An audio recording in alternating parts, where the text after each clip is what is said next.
cia kithaka igitugemeria bururi wetu wa mbere Embu County. Gemi FM tikomuno tukianirira na mugambo munene. Eno ni Gemi FM musie wa urata. Eno ni nyumba nene Musie wa urata. Gemi FM 103.5.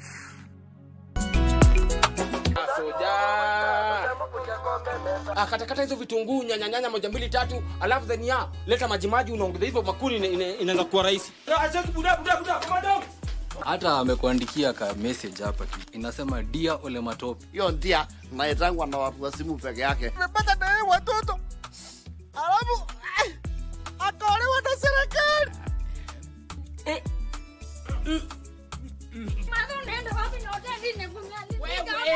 Nakwambia luku ya leo.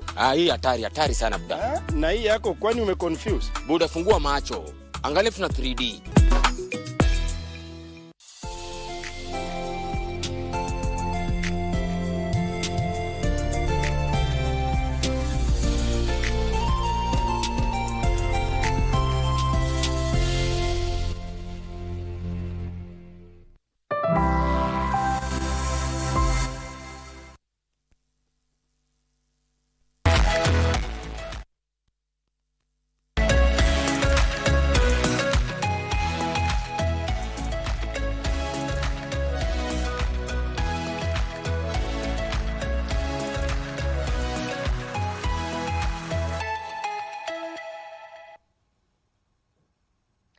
It is already the 10th day of the month of February. Welcome to Good Morning Kenya. My name is Vivian Degwa and we are coming to you live from the broadcasting house. As usual, it's a pleasure that you have chosen us to start off your morning. Today being a Monday, we have a lot in store. Specifically when we talk about politics, I am sure that Mike is going to be having a field day with his analysts who will be in studio at around 7:15 a.m. Thereabout. A lot has been happening politically, ODM politics. Well, Rigathi Gachagua and him mentioning that he will be announcing his party in March. There's a lot. So you definitely want to stay here so that you get to hear all that being analyzed. Now, aside from that, I will be having a conversation on our Family Check segment. I'll be talking about addiction.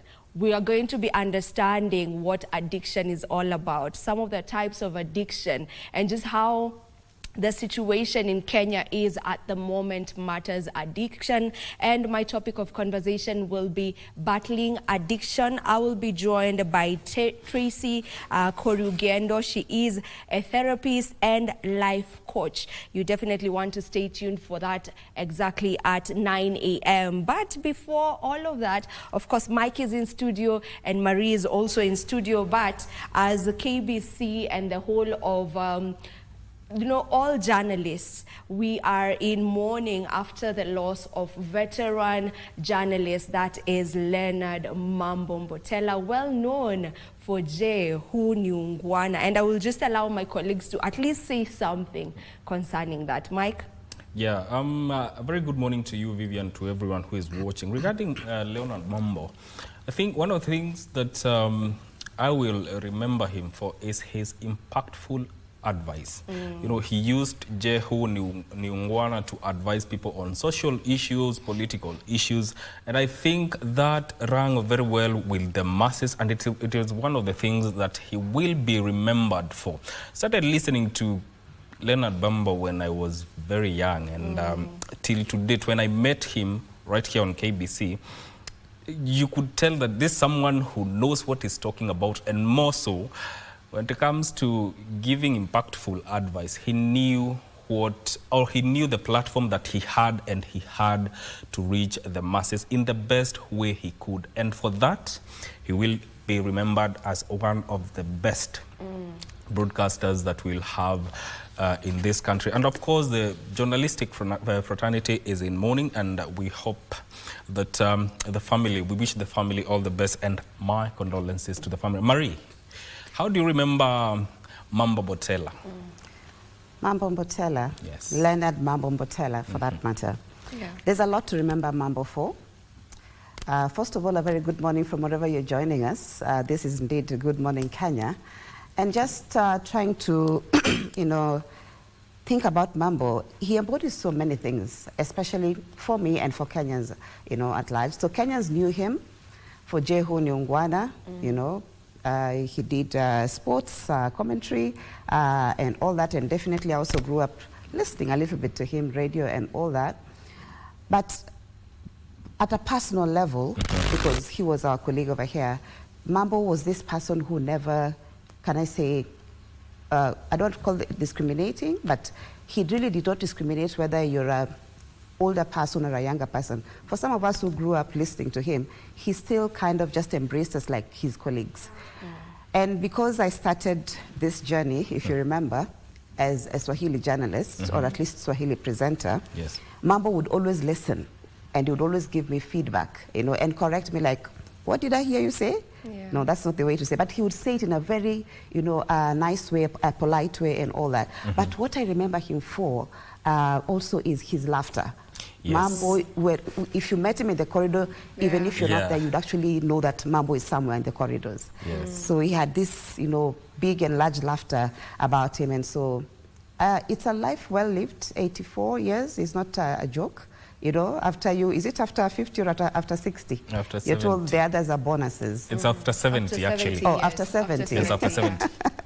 Okay, so it's a life well lived. He did his bit as a journalist, I'm sure, as a family man also, and all that. So he taught us so much. Yeah. And the fact that he really encouraged people to speak Kiswahili Sanifu, for that matter. So I think we'll miss him. But more so, I think we need to celebrate him for what he did for the country and the stories he kept on telling us about the coup and all that. So, there's a lot we're going to miss about him. So, yes. Yeah. Absolutely. We say that he got to crawl so that some of us can be able to walk. Yes, that was... he's going to be remembered what about you, for a very Vivian? long time. What about Vivian, by the way? It's just the fact that he was here. There are some people, there's not much even to say because you cannot say it all together. The fact that he was here, the fact that he had his voice, out here, the fact that we got to hear of his voice. And, his voice, as Marie is talking about his laugh, his laughter, which was just, you couldn't miss it. You just had to catch that laughter. Yeah. It was the same thing for me with his voice. Like, his voice was so distinct. It was that kind of voice that you didn't have to be told that is Leonard speaking. You would just catch it. And actually, he was not someone you would think that is not approachable. He was very welcoming, regardless of who you are. He was very welcoming. I managed to meet him when I came for attachment here back in the day, and instead of being struck, I was impressed by his welcoming nature. I interacted with him a few times, and I was impressed. He's really and good. Just the fact, and just how he encouraged, some of us to call him Babu, and it felt so nice. It felt, he was truly a good man, and he did his job, to perfection. It's just, all you have to do is emulate some of his work ethic, because remember, he came back to KBC, and that's why some of us got to interact with him, because he was still here. Imagine working at the age of 70, at the age of 80. That is someone who's and managing to remain relevant all those years. It's not an easy. He almost worked until the last minute. Yeah, I think I saw him recently around, I can't remember when, last year probably. So he worked for that long. So he had a real passion for this industry. So Vivian, I don't know whether I can take it up from there because we have news to present to our viewers. Thank you once again for joining us. My name is Mariambo, and just to give you a snippet of what is coming up in this particular bulletin this morning, and that is a DCI investigate the mysterious death inside Kenya's biggest referral hospital, and AUC race enters homestretch as the AUC chair aspirant, that is Raila Odinga, seeks divine intervention, ahead of the continental vote in Addis Ababa, and diversifying Kenya's dietary options. Let me ask this question. Do you think you can eat a buffalo, Vivian and Mike? Sorry? Could you actually eat a buffalo? Eat a buffalo? Yes, yes. Well, you're being encouraged to diversify your dietary. Your palate. Yes. I'm one person who's open to trying out, new cuisines, so definitely I would. Okay. Well, it's a buffalo is more like or less like a cow, so I wouldn't mind, but I'm not. But this is a different type of buffalo, yeah. So I'll be bringing you the details of what kind of buffalo that is in this particular bulletin, so stay tuned. But let's begin with our first story there, where the Kenyatta National Hospital is assuring patients that security has been beefed up following the mysterious death of a patient on Friday. Now, the hospital's acting chief executive officer, Dr.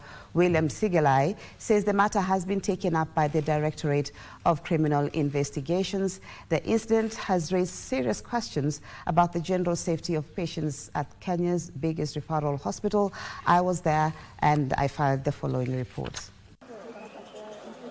Questions abound about how a patient's throat was slit inside Kenya's largest hospital, despite the facility being under a 24-hour CCTV surveillance manned by over 380 security guards and housing a police post within its premises. On February 6, 2025, the lifeless body of Gilbert Kenywa was found in his hospital bed. Mr. Kenywa was found with his face covered with a blood-stained sheet.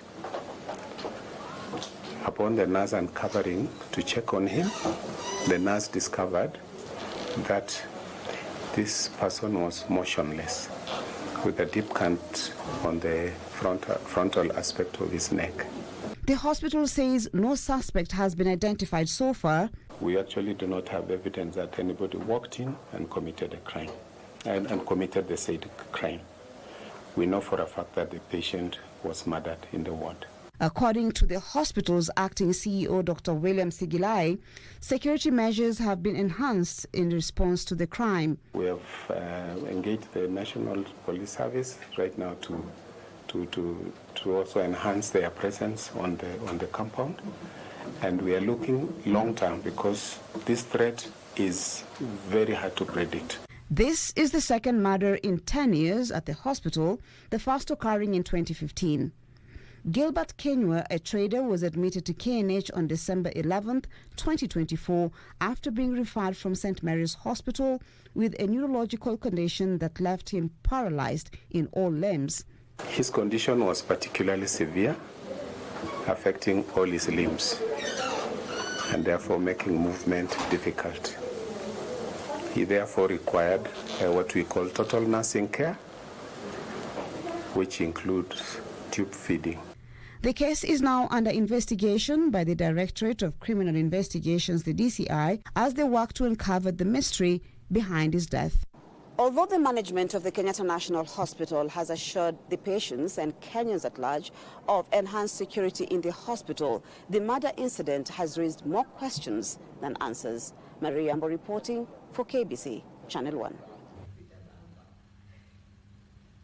Well, we'll be following that story for you. Definitely a lot of questions being raised there. Now, ODM bigwigs held special prayers for their principal, Raila Odinga, wishing him victory in the forthcoming elections for Chairperson, Africa Union Commission. Led by ODM Chairperson Governor Gladys Wanga, the leaders expressed confidence that Raila Odinga will on Saturday win the elections to be held in Addis Ababa, Ethiopia. The leaders have at the same time assured their supporters that Raila Odinga will not abandon local politics if elected as AUC chairperson. With only 6 days to the elections of the chairperson of Africa Union Commission set to be held in Addis Ababa, Ethiopia, ODM leaders joined faithfuls at the New House of Grace Church in Kakamega to pray for their principal Raila Odinga. Kwa niaba ya wanakakamega wote na viongozi wote ambao wamekuja hapa kwa maombi maalum ya kumwombea kinara wetu Baba Raila Amolo Odinga siku ya Super Saturday. Tarehe 15 mwezi huu itakuwa Super Saturday ambayo viongozi wote tutaelekea kule Addis kushuhudia uchaguzi na ushindi wa kinara wetu ambaye ni Raila Amolo Odinga. Mungu atuonekanie as a people of this country and as a family of ODM for the struggle that we have had over the years. Because mahali ambayo tumefika, baba amemaliza kazi. Ametembea, amezungumza kila mahali, president amempeleka mahali mengine, amefanya yote. Sahi ndio tunasema be still and know that I am God. Sahi tunasema baba be still. Wakristo wenzangu, mnajua wiki hii ambayo tunaanza ikifika Jumamosi kule Ethiopia watakuwa napiga kura ya kuchagua chairperson wa African Union Commission. Na mnaona mzee wetu baba Raila Amolo Odinga ametembea Afrika mzima akiuliza kuungwa mkono. Kwa hivyo sisi tunamuombea kwa sababu tunajua baba tosha. The leaders expressing confidence that on Saturday, Raila Odinga will be honored by African presidents by being elected as AUC chairperson. Mimi nashukuru sana Apostle Daktari Ken Baraza vile umeombea kinara wetu, na wiki hii kuanzia siku ya leo hadi siku ya Jumamosi ni wiki ya baba. Viongozi wote tuombee kinara wetu kwa sababu we have always been almost there. So maombi ambayo tumefanya leo kwa niaba ya party leader wetu baba, ambaye pia amepigania nchi sana kwa miaka mingi, na mimi nashukuru sana washirika kwa sababu tumemwombea pamoja kwamba ikifika Saturday. The ODM top brass assuring their supporters Raila Odinga will still be present in the local politics even after winning the continental position. Kini baba kwenda AU haimaanishi ametutoroka. Baba atakuwa AU na pia atakuwa anakuja hapa. Sababu kutoka AU kule Addis kufika Nairobi ni 1:30. Atakuwa anachapa kazi Jumatatu mpaka Friday, ikifika Joni anachukua ndege anakuja hapa. Weekend tuko na yeye hapa Kakamega tunapiga siasa. Raila faces competition from Djibouti's Mohamed Yusuf and Richard Radiamandrato of Madagascar in the race to succeed Chad's Moussa Faki. The winner will require the support of 2/3 of the 55 Africa Union member states, translating to 33 votes. Now, Kenya Kwanza leaders have defended President William Ruto's proclamation to remove the vetting process for identity card applicants living in northeastern and other border counties. The leaders, including National Assembly Majority Leader Kimani Ichung'wah and President's Assistant Farouk Kibet, who spoke in Vihiga County, also wished Raila Odinga the best of luck in the elections of the African Union Commission chairmanship next week. Leaders from the ruling Kenya Kwanza Alliance on Sunday were on a charm offensive in Vihiga County. The leaders asking the Western Kenya region to rally behind President William Ruto ahead of the 2027 polls. Nyinyi watu ya Hamisi mnasema tutatembea na Wakenya wengine? Hivyo ndivyo ilivyo. Hii kiti imeletwa karibu na sisi na iko hapa Sugoi. Kazi yetu sasa ni kuvuta kiti itoke Sugoi ifike hapa Western. Led by the majority leader in the National Assembly, Kimani Ichung'wah, they backed the decision by the president to remove the requirement of vetting the persons living in border counties before they are issued with the national identification cards and passports. Kwa nini mtoto Msomali pia akienda kupewa kitambulisho aambiwa akuje na wazee 20 wa kijiji yake, akuje na mama yake, baba yake, nyanya yake, babu yake, mashangazi na nani, na ni Mkenya amezaliwa hapa Kenya. Kenyans who deserve to be respected.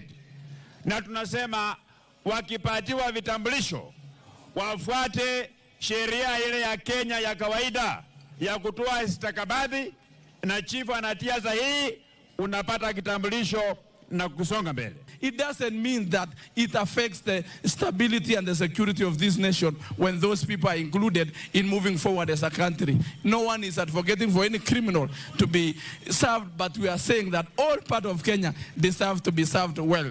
Bungoma County Governor Ken Lusaka saying the decision will also benefit his residents who border Uganda, adding that they miss out on government services, for lacking identification cards. Sisi pia kama watu ya Western Kenya, we are going to be beneficiaries of that directive kwa sababu natoka Bungoma, natoka Busia na kule hata upande wa Siaya. Kuna watu wengi ambao walikuwa waweze kupata vitambulisho. Na unaona hao wamepaniki kwa sababu wanajua Northeastern ikipata vitambulisho, sisi pia Western tupate vitambulisho. I can assure you that Western Kenya tutakuwa namba 1 katika census ile inakuja, and numbers count. Kupokea kile ambacho Mungu amekusudia. Spoke in a separate event, want the vetting policy to be upheld for security reasons. The Kenya Kwanza leaders, however, steered clear of the ruling of the court that Azimio is the majority coalition in the National Assembly. This as ODM interim leader Nyang' Nyong'o say the ruling of the court must be respected. The court has ruled that Azimio is the majority party. Ama sivyo? Sasa wewe ni nani? You are not a speaker. You are not an MP. And then you are doubting what the court has said. The sentiment that were also shared by Wiper leader Kalonzo Musyoka. On Tuesday, mwende mukae mahali ya majority in the National Assembly. Because mahakama imesema hawa jamaa walinyakua, yani wakafanya artificial majority, na wamepatikana kwanza mchana na mahakama. So we continue where the late legendary broadcaster Leonard Mambotella will be buried on Saturday at Lang'ata Cemetery in Nairobi. A series of events will precede his interment, including a funeral service on Friday at the All Saints Cathedral in Nairobi. Meanwhile, did you know that Mambo performed at live bands going by the stage name Ibrahim Juma? Well, the golden voice we all enjoyed on the airwaves was also enjoyed by revelers at the Vibro Club in Nairobi, where he serenaded many. A patron, long-time friend and proprietor of Vibro Club, that is David Mokaya, says the club was like Mambo's second home. Kamcha Menza tells us more. Leonard Mambotella. While many Kenyans remember Leonard Mambotella's voice on the broadcast airwaves, few knew his other side.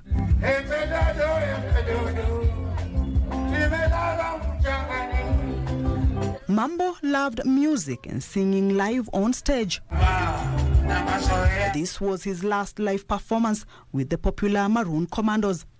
This love was cultivated a long time ago and saw Leonard Mambotella become a regular face at the Vibro Club in Nairobi West, Nairobi County. At one time, it was run by 3 veteran broadcasters who also happened to be Mambo's former colleagues at the Kenya Broadcasting Corporation, namely Leonard Moshegwa, Tom Kazungu, and the late Victor Odak Omala. From as early as 1997, they would engage Mambo to sing in live bands. In 2009, when ownership changed hands, the new proprietor, David Mokaya, maintained the tradition. A band would normally sing up to around 11, and they would take a break. A member would take the stage. And they normally would do 1.5 hours. The renowned broadcaster remained a loyal client, so much so that he had a particular sitting space reserved for him when he visited on Fridays, Saturday and Sunday. Those who knew about the club, they would always tell us in advance to ensure that Mambo is present. The memories I have, every other Sunday, if he was in town, we would sit in this cube and have fish. We actually used to talk about that. Sometimes I would ask him, things like those, we would joke and things like that. Because he was not your ordinary patron, his presence pulled crowds. Mokaya says on stage, Mambo was known as Ibrahim Juma. And I remember when he was stronger, Mambo would not walk from the counter to the stage. He would literally run. And and take that step, jump onto the stage. Referees knew him by that name. Of course, they knew he was he. They knew it was Mambo. So every time they say Ibrahim Juma on stage, everybody would know it's him. His charming personality made staff here and clients warm up to him. Unajua Mambo alikuwa mteja wetu mzuri. Na kuja hapa alikuwa anatuadhibia kidogo, anatupatia mawaidha. Whenever we heard that he's going to be on stage, it was an attraction of. Most friends, including myself, will always want to offer him a drink. As we talk, Mambo has left some stock here, some beers. Mokaya says news of Mambo's demise was a shock to them, and though his life is celebrated at Club Vibro, his presence will forever be missed. To see if we can invite them to come and show 3-4 bands to come and perform on one day to remember him, and probably to see if we can raise something for our family. Because this was like his second home. At the entrance, there is a special setup where Mambo's fans can pen their tributes. As candles glow, mourning a cherished and valued musical performer whose baritone voice and imposing presence may never be forgotten.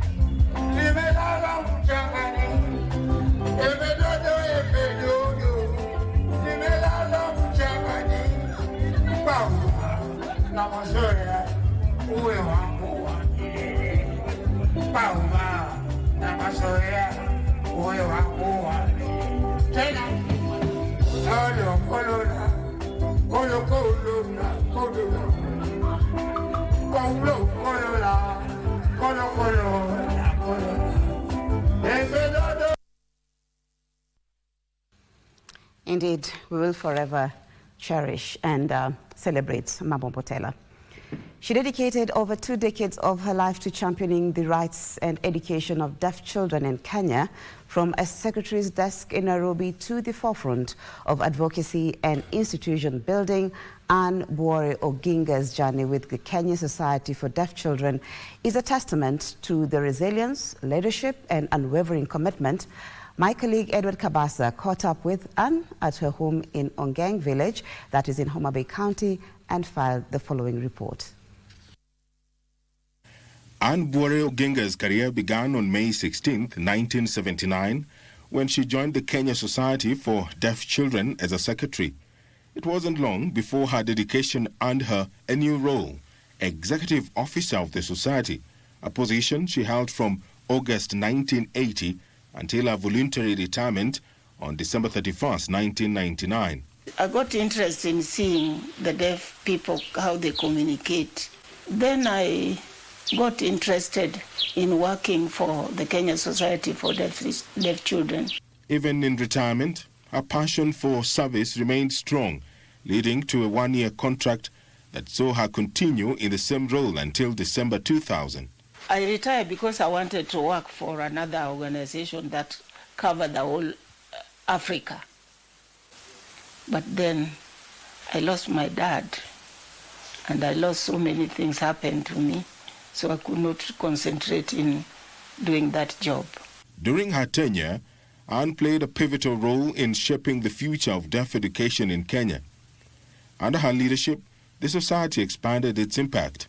She spearheaded the establishment of 32 deaf institutions across the country, among them Kuja School for the Deaf, Nyangweso, Maseno, Kerugoya, Machakos, Kwale, Litein, and Muranga stand as lasting legacies of Anne's work. So when the president saw what I have done, he said, Madam Oginga, I want a similar school in my constituency. Beyond her administrative role, she has been an integral part of decision-making in deaf education, serving on the board of governors for 16 schools for the deaf. Parents had many problems in communicating with even their children.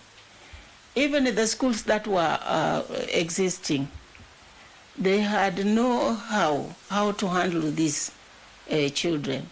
While progress has been made, Anne believes that there is still work to be done.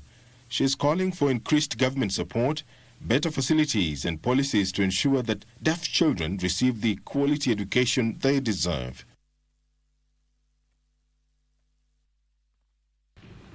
So that story by Edward Kabasa takes us to the sports news, where Vincent Ondabo scored twice in the second half to hand KCB 3 crucial points that keep them close to the FKF Premier League top 2.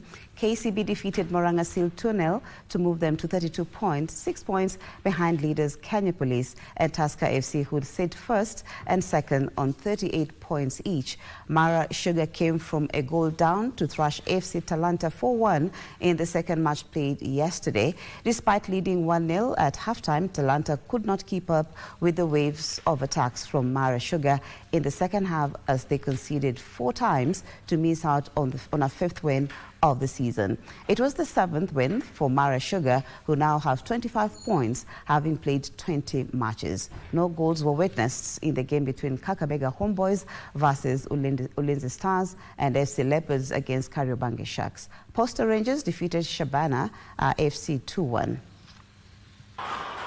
Vincent Ondabu anawapa tabasamu tena na benki wa KCB. That's where we bring the news to a close. Thank you so much, as always, for keeping us company.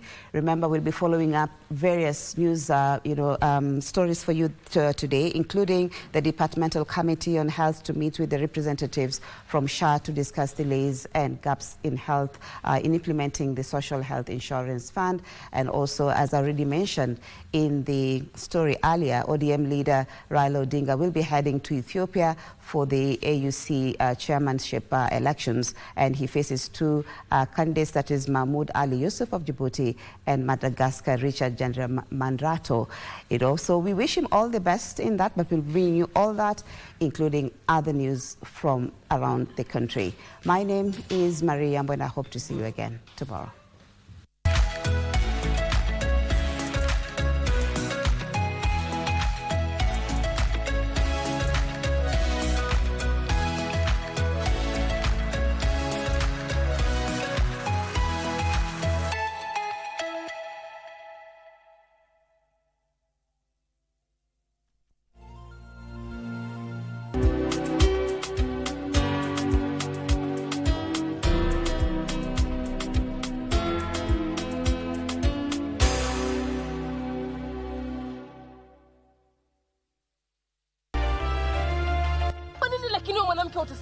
Kwa nini lakini?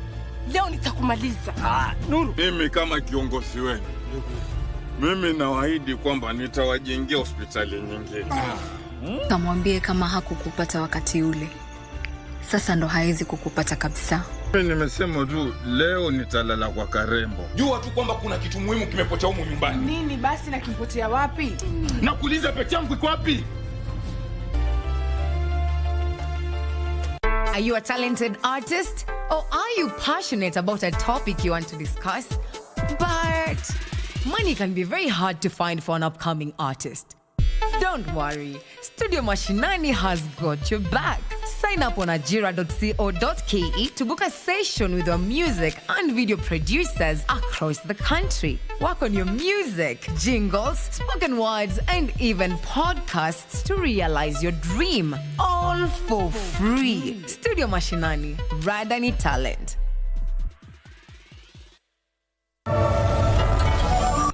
Go ask her and see what she did to me. What did I do to you? Tell me. You know very well what you did. So is beaten up for nothing? So what do you want me to do? Fire them both? And you'll do all the work? You'd already forgive me if it was before. This morning she gave me back my payroll card. You know what that means? She wants a divorce. Our son's a grown man and she wants a divorce. Can you believe it? She works so hard to make herself look good. Not for others, but to make herself feel better. I don't give a damn. It's your call.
In a world where temperatures soar and ecosystems falter, the most vulnerable bear the brunt.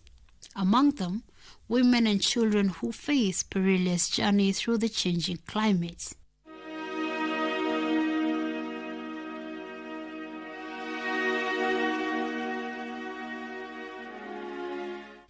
The main cause of climate change is burning fossil fuels such as coal, oil, and gas to produce energy, along with other human activities like cutting down forests and farming. This release sees heat-trapping pollution called greenhouse gases into the atmosphere, warming the planet and destabilizing the climate, especially in the arid and semi-arid areas across the country.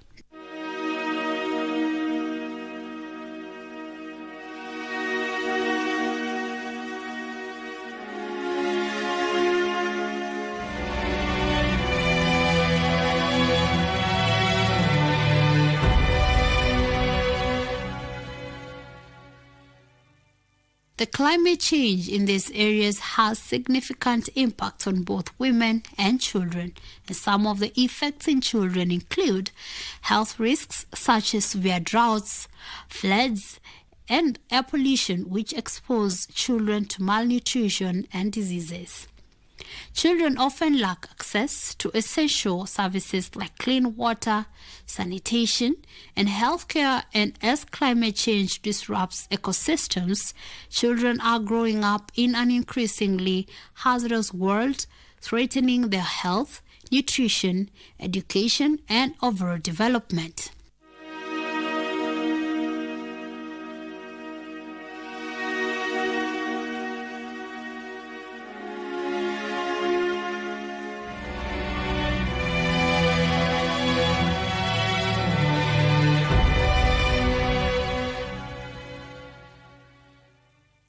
Inconsistency in climate change has also resulted to major setbacks when it comes to women. For instance, health vulnerability, where pregnant women face extreme catastrophes like exacerbating risks related to maternal and child health. Severe climate changes also affect women's menstrual cycle, which may lead to stress and health concerns.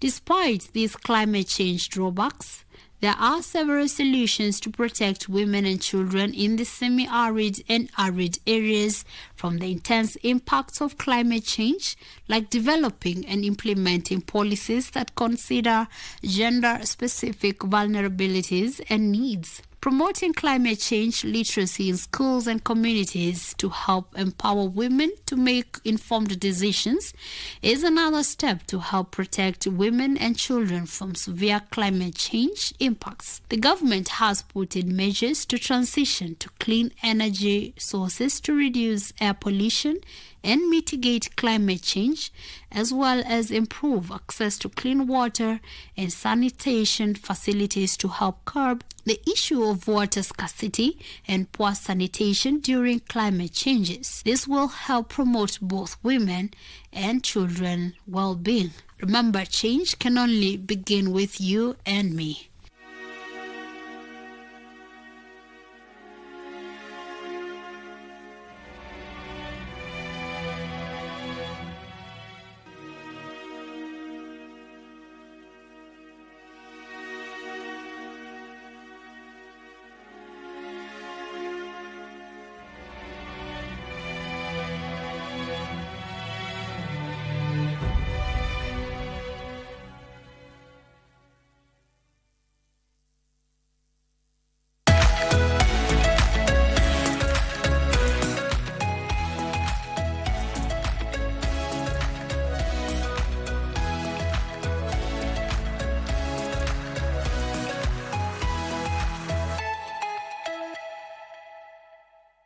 Thank you for tuning in to KBC Channel 1. My name is Mike Megu, and you're watching Good Morning Kenya. This is Eye on Politics. And of course, we take a look at politics and everything in between. A lot has happened over the weekend, including the declaration by the courts that the Azimio is the majority party in parliament, a move that was met with a rejoinder from the Speaker of the National Assembly, that is Moses Wetangula, saying that because it also said he holds both the Speaker and the leader of the Ford Kenya Party, which is unconstitutional. And the Speaker said the ruling, quote, was mere ordinary comments in law and that are non-binding and have no practical effect. Those are one of the things that we are going to talk about. And also, yesterday night, the former Deputy President, Rigathi Gachagua, said he is going to unveil his political party in May, and saying that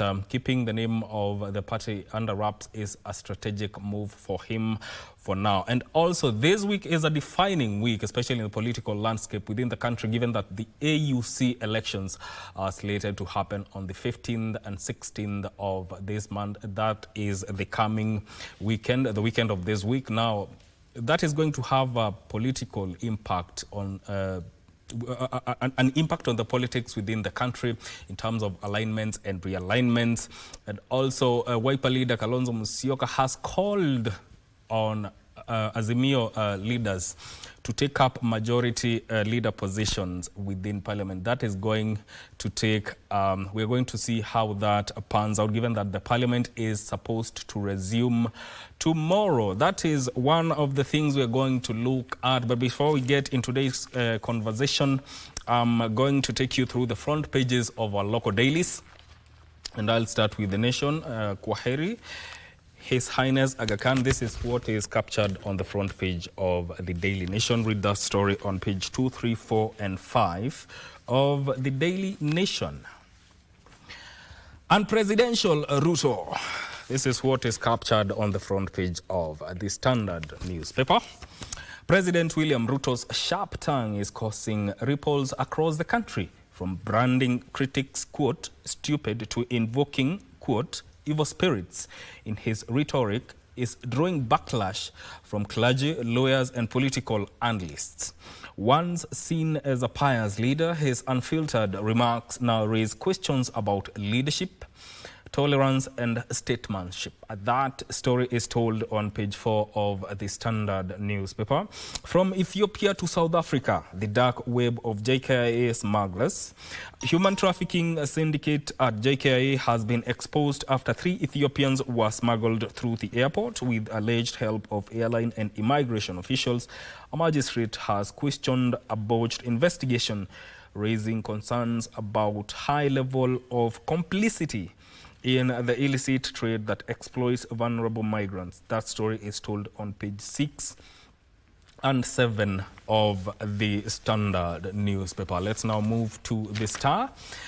Pain of retirees waiting for the elusive pension. State says it's conducting fresh listing to streamline records. That story is told on page 4 and 5 of the Star newspaper. Jitters in Wetangula Party as Azimio said free to have majority slots. National Assembly Speaker Moses Wetangula Ford Kenya Party reads an attempt to weaken the political outfit ahead of the 2027 general election in its latest woes. The party has said it will be heading to the Court of Appeal to challenge the ruling. That is a story you will read on page 2 of the Star newspaper. And now in studio, I'm joined by Thomas Omar, who is a governance and political analyst. Welcome to the program. Thank you, Mike. And also Honorable Mark Ndingo, who is a political analyst. Welcome to the program. Thank you, Mike. Thank you for making time. Now, let's first of all go through the front page of our local dailies. And I'll start with the unpresidential, the Standard, which is saying the headline here splashed is Unpresidential Ruto. President William Ruto's sharp tongue is causing ripples across the country, from branding critics, quote, stupid, to invoking, quote unquote, evil spirits. His rhetoric is drawing backlash from clergy, lawyers, and political analysts. Let me start with you, Omar. What do you think, what do you make of this, especially the things that the president has said in the recent past? Okay, Mike, this is what I'd like to say. The country is in a serious political crisis, and it's not only a political crisis, but also an economic crisis. You can bear me witness that it's a period of campaigns. The president has already started early campaigns, even before delivering on his mandate that he was elected to do.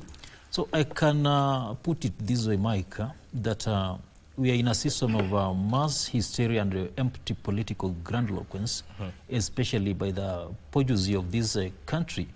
You see, there are a number of things that the president has to do. He has a manifesto to deliver before starting early campaigns.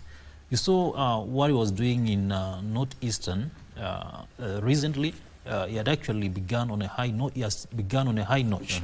So I can say that he has started positioning himself for the elections of 2027. And as a country and as a people of this country, we need to put our leaders, including the president, to task. As he really delivered on his party manifesto, as he delivered on his mandate, Mike, that is a serious question that we need to ask ourselves. As I mentioned earlier on, Kenyans are really hanging from extremely tight economic ropes. You see, we have heavy taxations, especially by those who have pay slips. You can attest to that. And this is a very serious issue that we really need to have a look at. So even before the president starts to launch projects that there's no money for, or he really needs to have a look at those projects that have already stalled, to brainstorm on those projects, then finish them before even launching other projects. 2027 is around 2.5 years from now. That's a huge period of time. So the people of Kenya need development and not politicking from day to day, Mike. Okay. Yes. Now, let me say, we're also joined by Riziki Dunstan, who is a lawyer and governance expert. Thank you for making time. Thank you. How are you doing this morning? Very welcome. Thank welcome. Mark, what do you think of instances where the president is losing his cool and throwing jibes at his critics? Thank you, Mike. We are only 2 years after we had done our elections in 2022. And what was being witnessed in 2022 is coming up. And to make it worse, we are getting it from the president himself. I tend to believe the president is acting on, is trying to answer his critics in a way that he's not even sure whether what he's doing is the right thing. For one, I think the president is, the kind of language the president is choosing to answer his critics is the wrong one, because being elected as a president of the Republic of Kenya and you stand in a rooftop of a car and you call your electorate stupid is the president is kind of lowering his dignity. And I must say, he's also violating the Chapter 9 of the Constitution, because as a president, you are supposed to unify the country, and you are supposed to talk in a way that is going to bring some peace to the country. But if you find a president rising up and abusing his critics or the electorate, I think we have a big problem. There's also the issue of the timing. We are only 2 years after the elections of 2022, and we find the president has gone into early campaigns. And you wonder why this time? He is there campaigning, and some of the policies and some of the things which he must do, he has not even done them. Look at the situation of the IBC. It has not even been reconstituted. And the president is there campaigning and abusing people. We also have an issue with the way, the kind of directives that the president is giving. One, the one of lifting the ban on vetting those people who are to be registered for IDs in Northeastern. That in itself is going to bring some issues with our security because the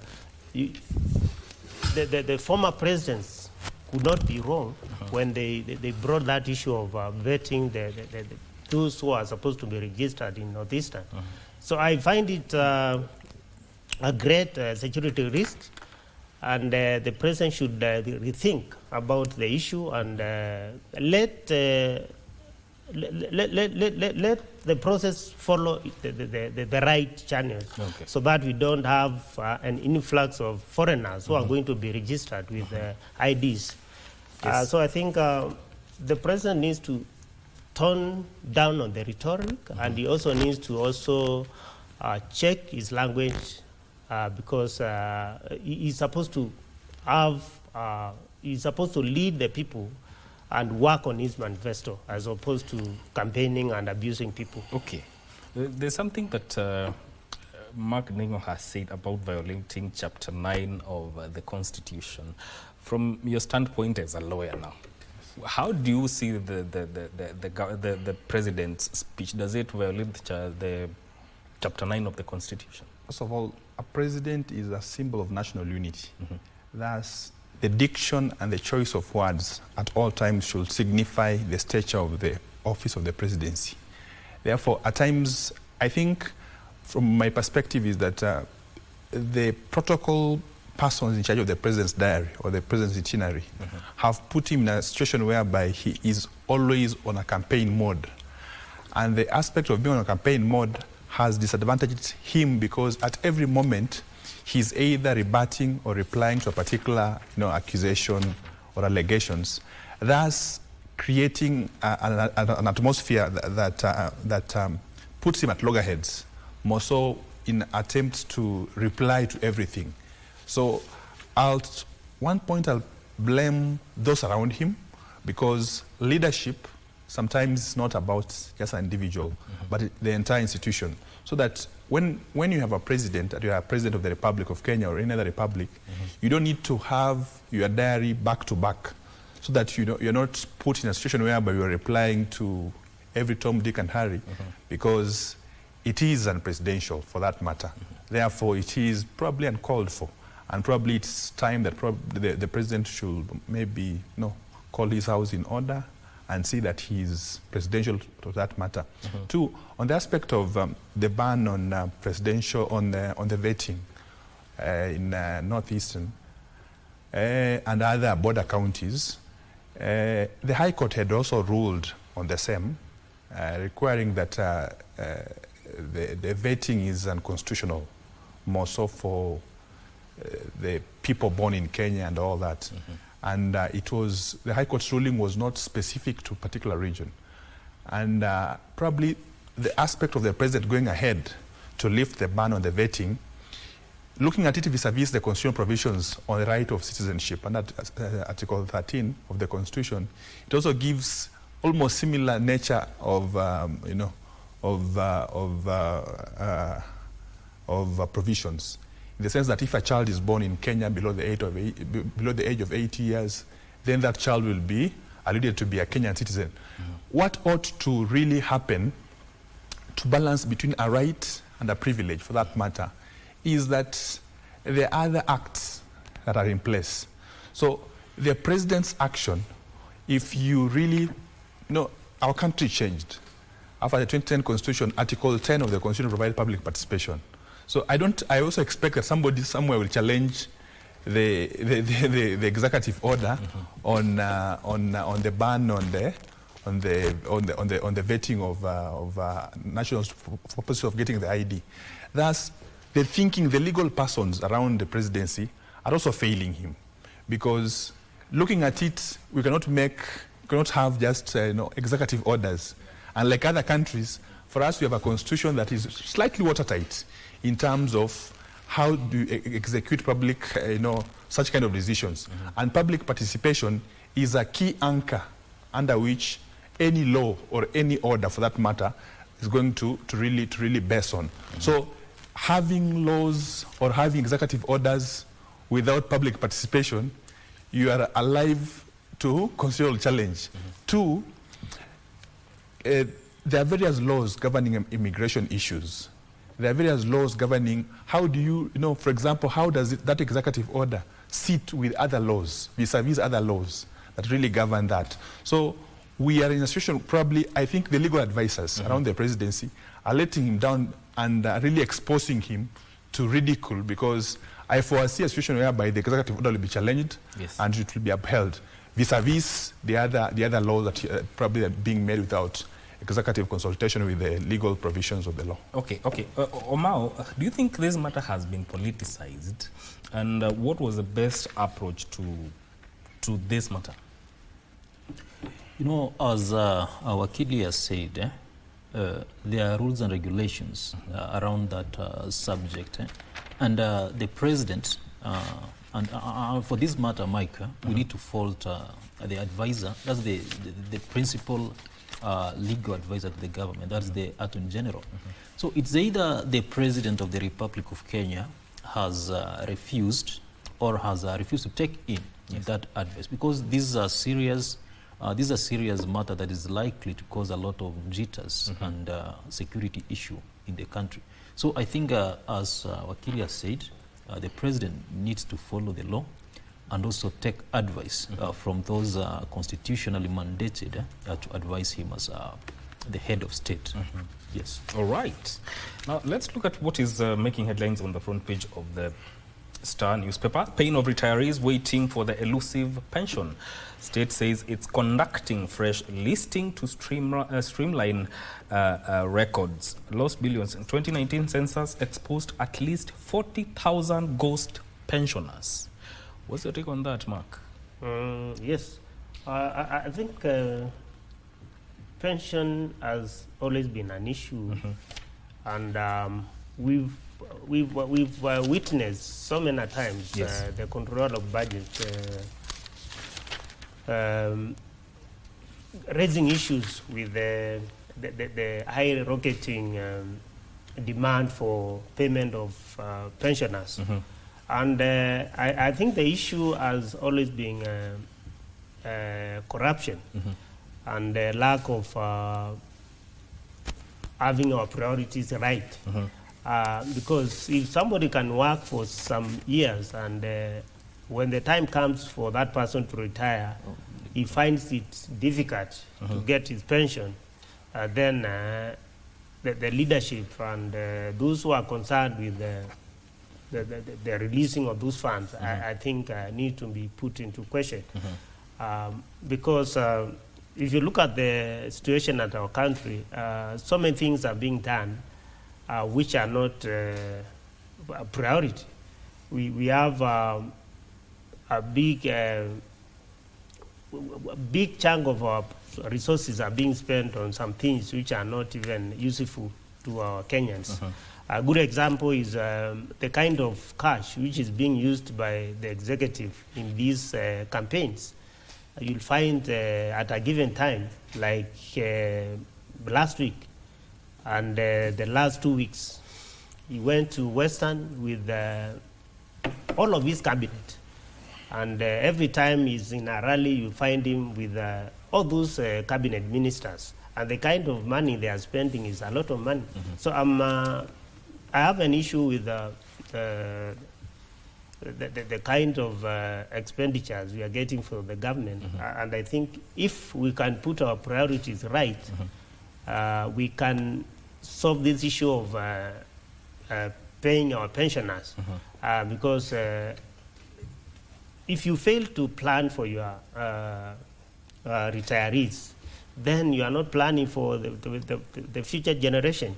Because if we have a situation whereby in a certain year we have a certain amount of money which has not been settled for the people who have retired, then we are cutting disaster. Because in future, every year we are having people retiring, and these people are not even cleared of their pensions. So I think it's a big issue, and the government should look at it and find a lasting solution. Is the issue, if it's the issue of corruption, let the government deal with it. Yes. If it's the issue of ghost workers, I think it's something which the government is capable of tackling and doing away with those people who are being paid and they are not even within the payroll. So it's a challenge to the government to look at the situation and find a lasting solution. All right. Yeah. All right. Of course, we're going to interrogate this further, but we'll do that after this short break. Don't go too far. This is Good Morning Kenya.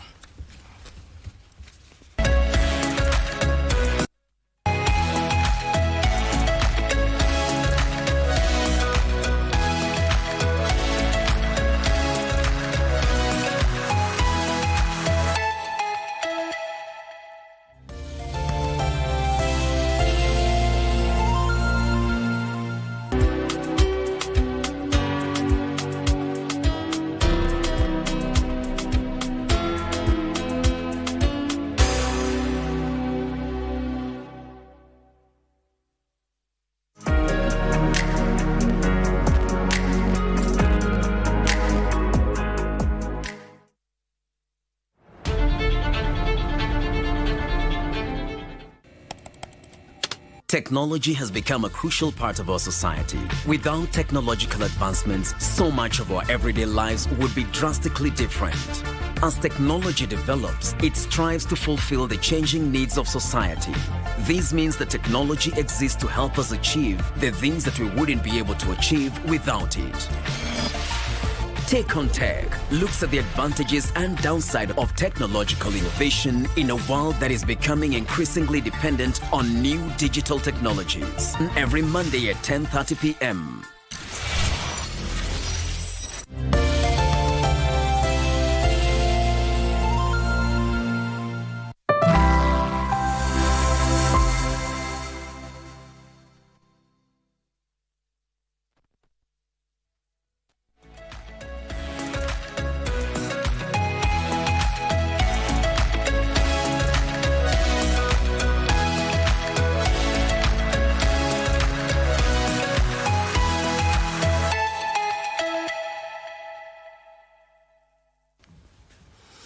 Of course, you're watching Good Morning Kenya. This is Eye on Politics. And before we went on a break, we were interrogating the headline on the front page of the Star newspaper. Pain of retirees waiting for the elusive pension. Here, in the last financial year, the Auditor General, Nancy Gadungo, revealed that payments amounting to 350 million were made to 2,950 deceased claimants, with a further 7.3 billion disbursed to pensioners and dependents with questionable identification details. Wakili, how do we address these inefficacies? First, the aspect or the issue around pension has been the ghost workers. That is one. Two, the budgetary making process is also flawed. It's flawed in the sense that you know, a pension, once the deductions are made, right? Whatever government does is that that is also budgeted for. That a particular amount from a particular number of persons are going to have these deductions made. But what happens because of budgetary deficits, those deductions are not remitted because lack of, you know, it is easier to budget for it because it's not there. It's not that when your pension is due, the amount of money is already also remitted to Treasury. So I think if we dealt with issues the other way around, apart from now just blaming the aspect of the misadministration or maladministration with the management of pension, I think realistically is also a budgetary deficit. And there's been an easier, quicker route for government to be able to run, because you are sure that you're going to have this population staying for this person staying maybe for 30 years or 20 years in service. Therefore, you can budget for it in terms of the physical planning, but you don't have the money yet. So the best approach will be that budget for what you have. You know, if we live within our means, then it means that we budget for what we have, and then, you know, we're able, by the time this person retires, we're able to have the monies. Two, the aspect of the administration. All pension schemes are, you know, are corruption cartels. So one thing, if we're able to handle the pension schemes and bring order and sobriety in terms of the management and administration of their funds, it will be a game changer, because you'll be clear from the onset that these monies are there, these people have done their jobs, and by the time they're retiring, they have their money. So that is a two-pronged approach. Deal with it from the budgetary aspect, have the clarity of purpose and sincerity that when these people are leaving service, they have their monies ready. The other aspect is just clear the mess. And probably also give credit to government that they also come up with the superannuation schemes within Treasury. These schemes probably will be a game changer in terms of how best to invest these, you know, these monies, because the perception is that these monies are kept somewhere. Some are unclaimed. Some are unclaimed, but the monies are not really somewhere. You know, they're not kept in a particular place. Much of the money is invested elsewhere. So that's why you have other investment schemes, you have NSSF, you have other aspects that are the CPF fund and all that. So to really deal with it is create schemes that are well managed, have clear-cut structures, but also handle the entire budgetary process. Handle it in the sense that you don't plan for what you don't have, and only plan with what you have. And when you talk about a particular deductions, at least be clear that the deductions are going to be made and are going to be well managed. All right. Now, what about automating the process, the pension process of Mao? Does that eliminate the aspect, the problem of ghost workers and enhance tracking the retirees? You see, Mike, now the challenge that we have is not only automating, is the elephant in the room is corruption. And as a country, I don't really think whether we have sufficient rules and regulations. We don't have a sufficient legal framework to address the question of corruption. Because, you know, those the public officers or the officers who are entrusted with some of these funds, the moment they go to those offices, they just look at them as a conduit to steal the public resources. So I really think that we need to put in place proper legal mechanisms to address the question of corruption in this country. Because the moment someone steals public funds and is taken to court, you realize that they have stolen too much to the fact that they have enough to bribe their way out. So the main challenge that we have as a country is insufficient or no legal framework to address the question of corruption in this country. Let's graduate this conversation. That is what is captured on our front pages of our local dailies. I want us to graduate this conversation to another matter. Now, last week, the High Court ruled that Azimio is the majority in the House. And given that tomorrow the National Assembly is resuming business, Mark, how do you see that affecting government agenda within the House? Yes, the High Court of Kenya gave a ruling on or the majority, who is supposed to be majority in the National Assembly. I think it has been an issue of when, because looking at the figures and the elections of 2022, you'll find that Azimio had more MPs. And what happened is most of those MPs who were elected on small parties were incorporated in the Kenya Kwanza government. thereby reducing the number of the Azimio elected MPs. And this was a case of when, because when the Speaker of the National Assembly ruled in favor of Kenya Kwanza government and Azimio went to court, I think it was clear that the court was going to rule in favor of Azimio. And coming back to the ruling, we are expecting to have some realignments, some rearrangements within the National Assembly, only if the Kenya Kwanza government or the Speaker of the National Assembly is not going to appeal on the ruling.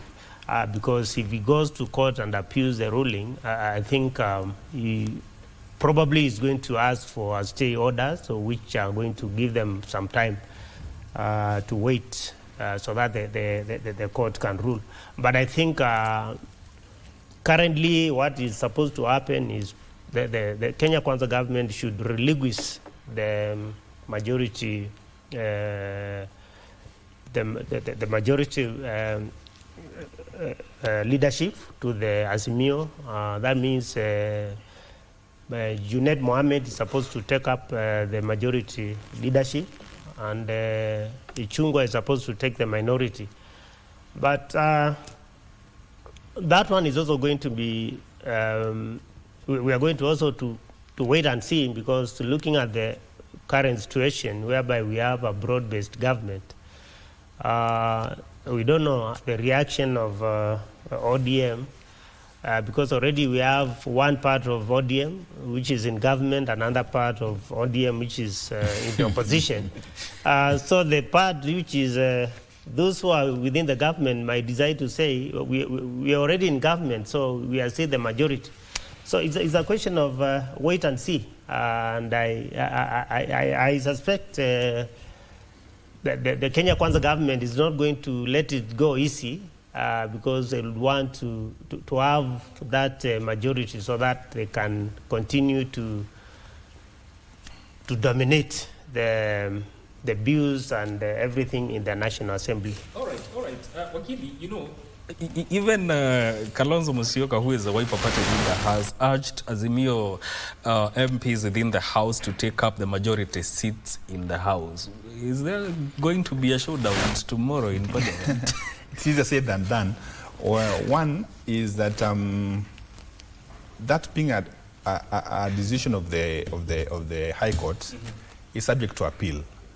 The aspect sometimes, there is a doctrine called the political question doctrine, in terms of interpreting where in cases where there is a dispute between the judiciary and the parliament and executive, parliament and various aspects. Yeah. In the political question doctrine dictates that political disputes are first sorted out politically before you seek a judicial interpretation. So I presume that will be a good argument legally before the Court of Appeal in terms of what constitutes a political question when there is a dispute over a political issue. That is, for example, if you argued that at the time of the filing of the matter that was filed before the High Court, was UDM, led by Roba, still a member of the Azimio coalition? Legally, that membership, had they withdrawn from Azimio coalition legally from the registrar? And the answer is that it's yes. That being the case, assuming the petition filed before the High Court was amended, because the petition as filed before the High Court is as per the coalition agreement. So assuming the coalition filed before the High Court was amended for that matter, then you get that case will, that matter will be ruled differently. So I presume that it might not be very easy for Kenya Kwanza to relinquish the majority leadership because of either technicalities and also because of the political question doctrine. But going further, the High Court also made a number of decisions probably on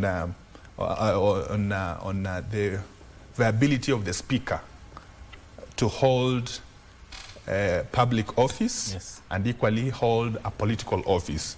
Probably that will be the game changer, because as you look at it, assuming politically that Mudavadi, the Prime Cabinet Secretary, was, he resigned or he stepped aside from his position as the party leader of ANC. And we have here a Speaker of the National Assembly who is a state officer who is holding public office and also leading parliament where debates are going on that are supposed to be impartial. By that nature, or by virtue of that, is not impartial even in the floor of the House. Probably that would be the big debate, because I presume that this, that holds water, and it is, it is appealing to the masses, and logically it makes a lot of sense. So I think when Parliament opens tomorrow, the major issue will be that should a Speaker continue holding the position of a Speaker as he still holds the position of the party leader of Ford Kenya, or alternatively, should he step aside from the party leadership and remain as a Speaker? But the aspect of these other leadership positions, I think they will remain. Actually, in a rejoinder, still on you, Wakili, Wetangula termed the ruling as mere ordinary comments, that is, put mere ordinary comments in law that are non-binding and have no practical effect. Also indicated that at no point did the courts order that he vacates his position as Speaker or cease being the Ford Kenya party leader. So, just terming the ruling as mere ordinary comments in the decision of the court cannot be mere ordinary comment. This was a judgment by a bench of three. You get? So, by virtue of that, the interpretation of a judgment cannot be a mere comment. That is, for him, he is playing to the gallery. But I'm sure, being also as an advocate of the High Court, he knows the truth. So, the aspect of Article 6, Chapter 6 of the Constitution on issues of leadership and integrity. You cannot hold a public office at the same time hold a political office. I think he knows it, and probably is just playing the gallery. But I also presume that Kenya Kwanza has been putting pressure on him to resign as a Ford Kenya party leader. And I presume that this will be the best moment for the Kenya Kwanza administration to achieve that, because there has been a push for the formation of a bigger brigade under UDA. So this is the best time for UDA to achieve that, because they'll ask him either to step aside as a Ford Kenya party leader or to step aside as a Speaker. And I think he'll choose stepping aside as a Ford Kenya party leader. But he cannot say that they were just mere comments, because the Parliament was party to that case, and they gave arguments in favor of him retaining the two positions. So you cannot say that it is playing the fool's paradise. Soon after the ruling was delivered, the National Assembly sought a stay orders which were declined by the courts. Omao, I'll throw the same question to you. How do you see this affecting government business? You see, Mike, the greatest challenge that we have as a country is that those who are supposed to protect the Constitution are the one mutilating it. Masika Moses Wetangula, from my own understanding, is actually a law-abiding citizen who at some point reported his wife to a police station for having been for having inflicted serious injuries on his part. So it implies that this is a law-abiding citizen who understands the Constitution, and by virtue of the point that he is the Speaker of the National Assembly, he is completely excluded from holding the portfolio or the party position. If we have a look at Section 12 of the Political Parties Act, and also Section 23 and 24 of the Leadership and Integrity Act, it crystal clearly indicates that if you occupy a if you are a national figure or if you are a public servant, you are not supposed to hold a party position. So, being a lawyer by excellence, Moses Masika Wetangula understands that he is not supposed to be a Speaker of the National Assembly and also hold the position of party leader, that is of Ford Kenya.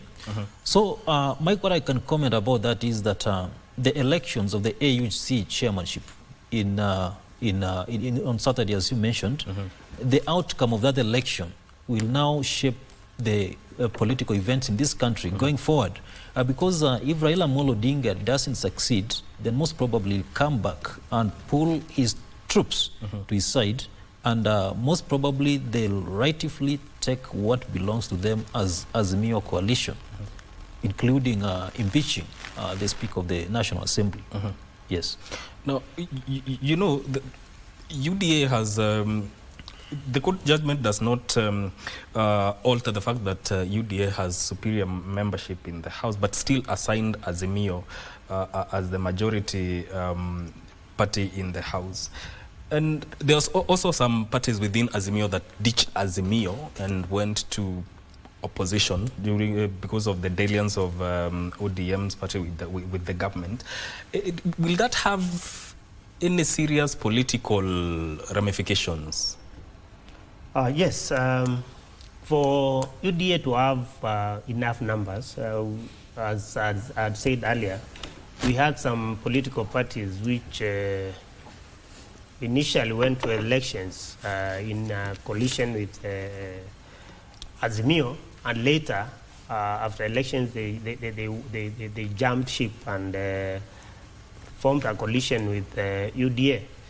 I think this one is also going to have some implications if at all the court ruling is going to be adhered to. Because for one, those who went to UDA would want to continue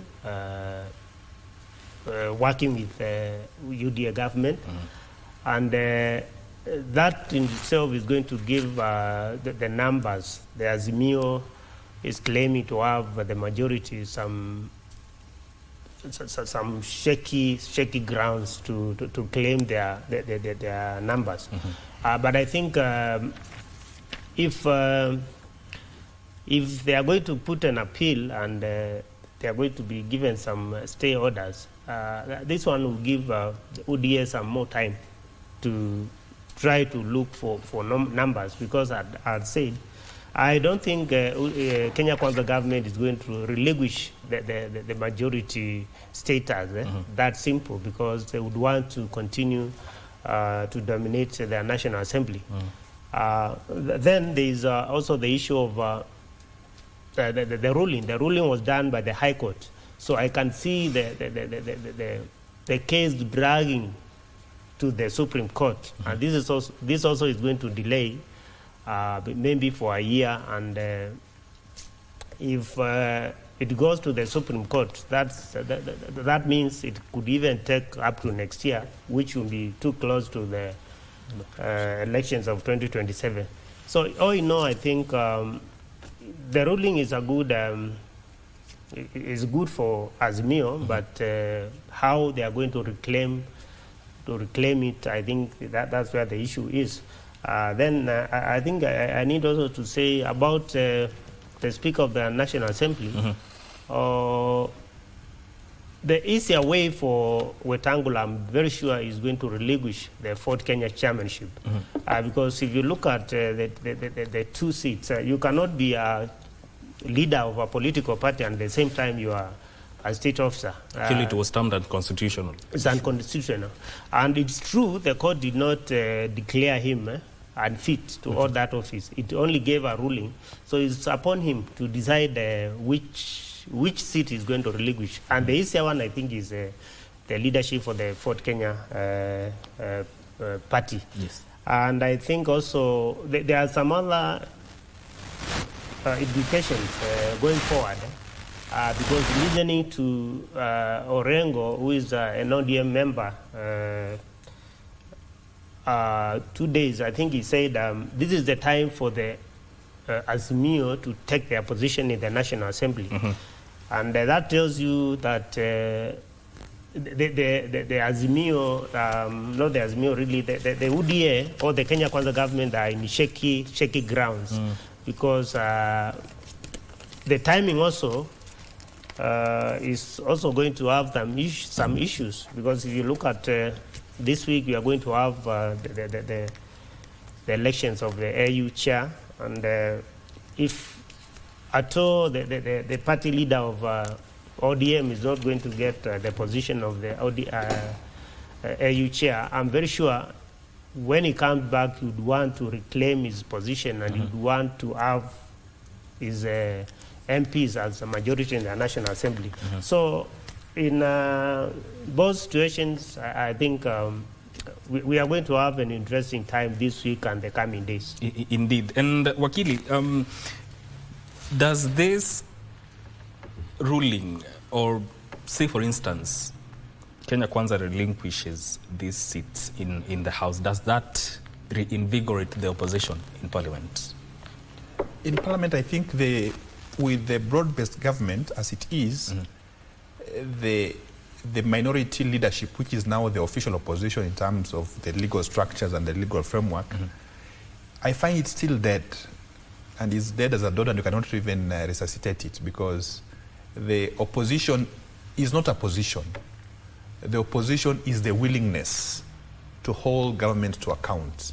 So you're looking at it from a political and legal, with the legal lenses, whether we have changes as they may be declared by the court, still with the thinking that we have a broad-based government, then even on the floor of the House, the minority leadership will not hold the majority leadership to account either way. So, looking at it, to have an effective opposition, basically it starts with the leadership. And the leadership is Raila and the other opposition leaders coming together and really doing whatever they're supposed to be done. Leadership, opposition leadership is not about an individual. It's about the it is about the spirit behind it. If the spirit behind it is that there is no opposition, two, we have a mongrel kind of government, in the sense that we have members of the opposition parties, part of the executive.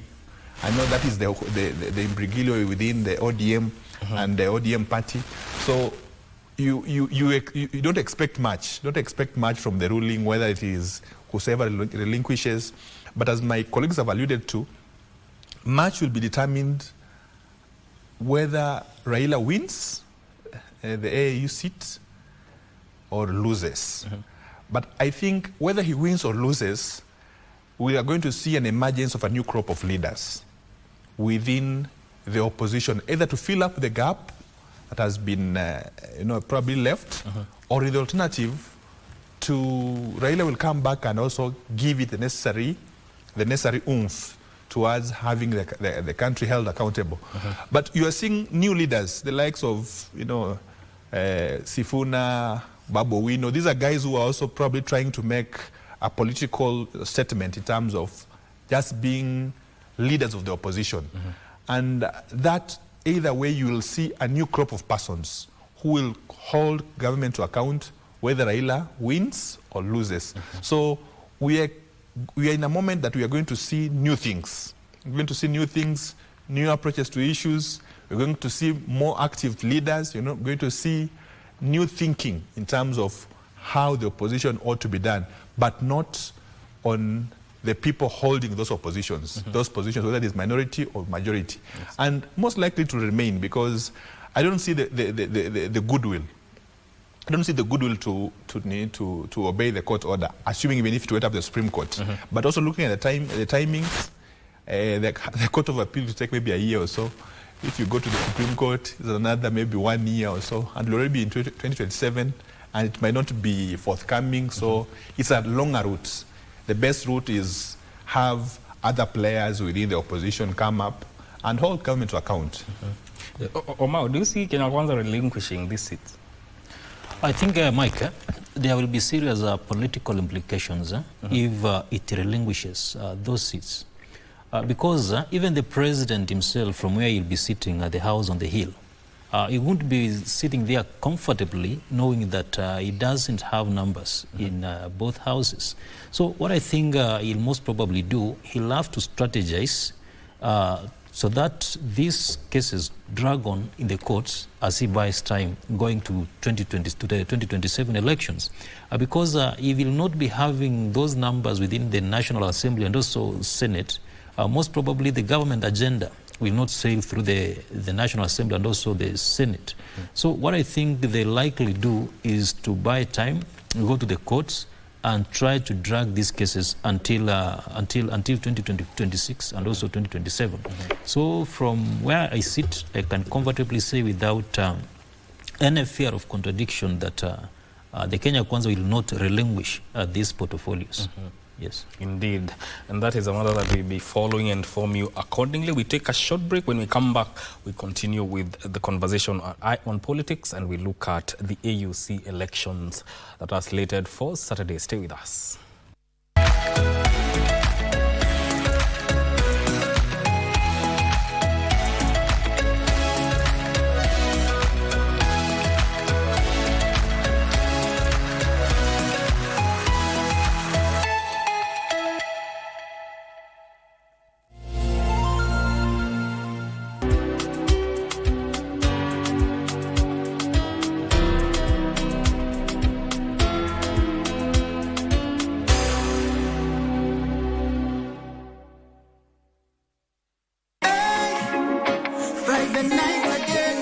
Greetings in the name of the Most High, Jah Rastafari. My good name is Marley Moses, the positive warrior, alongside... Yes, sir, DJ D-Rage, the baddest. Each and every Wednesday from 10 p.m. on KBC Channel 1 TV. Tunakuletea the biggest reggae party in 254 in a yard extra. Extra niceness of reggae music. Extra dose of entertainment. When the thing is nice, we have to do it twice.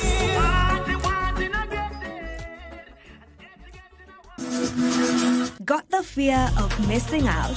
Want to keep up with all the latest entertainment news and latest celebrity gossip? From the latest rumors to popping events to the newest fashion trends, here is where you get all the tea or juice when it comes to entertainment, and you get it served on time.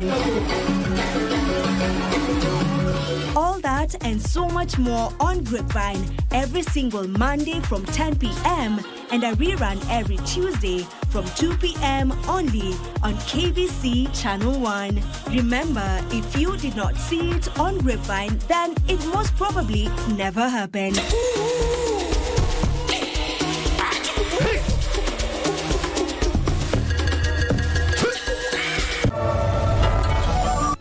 Go ask her and see what she did to me. What did I do to you? Tell me. You know very well what you did. So it's beaten up for nothing? So what do you want me to do? Fire them both? And you'll do all the work? You'd already forgive me if it was before. This morning she gave me back my payroll card. You know what that means? She wants a divorce. Our son's a grown man and she wants a divorce. Can you believe it? She works so hard to make herself look good. Not for others, but to make herself feel better. I don't give a damn. It's your call.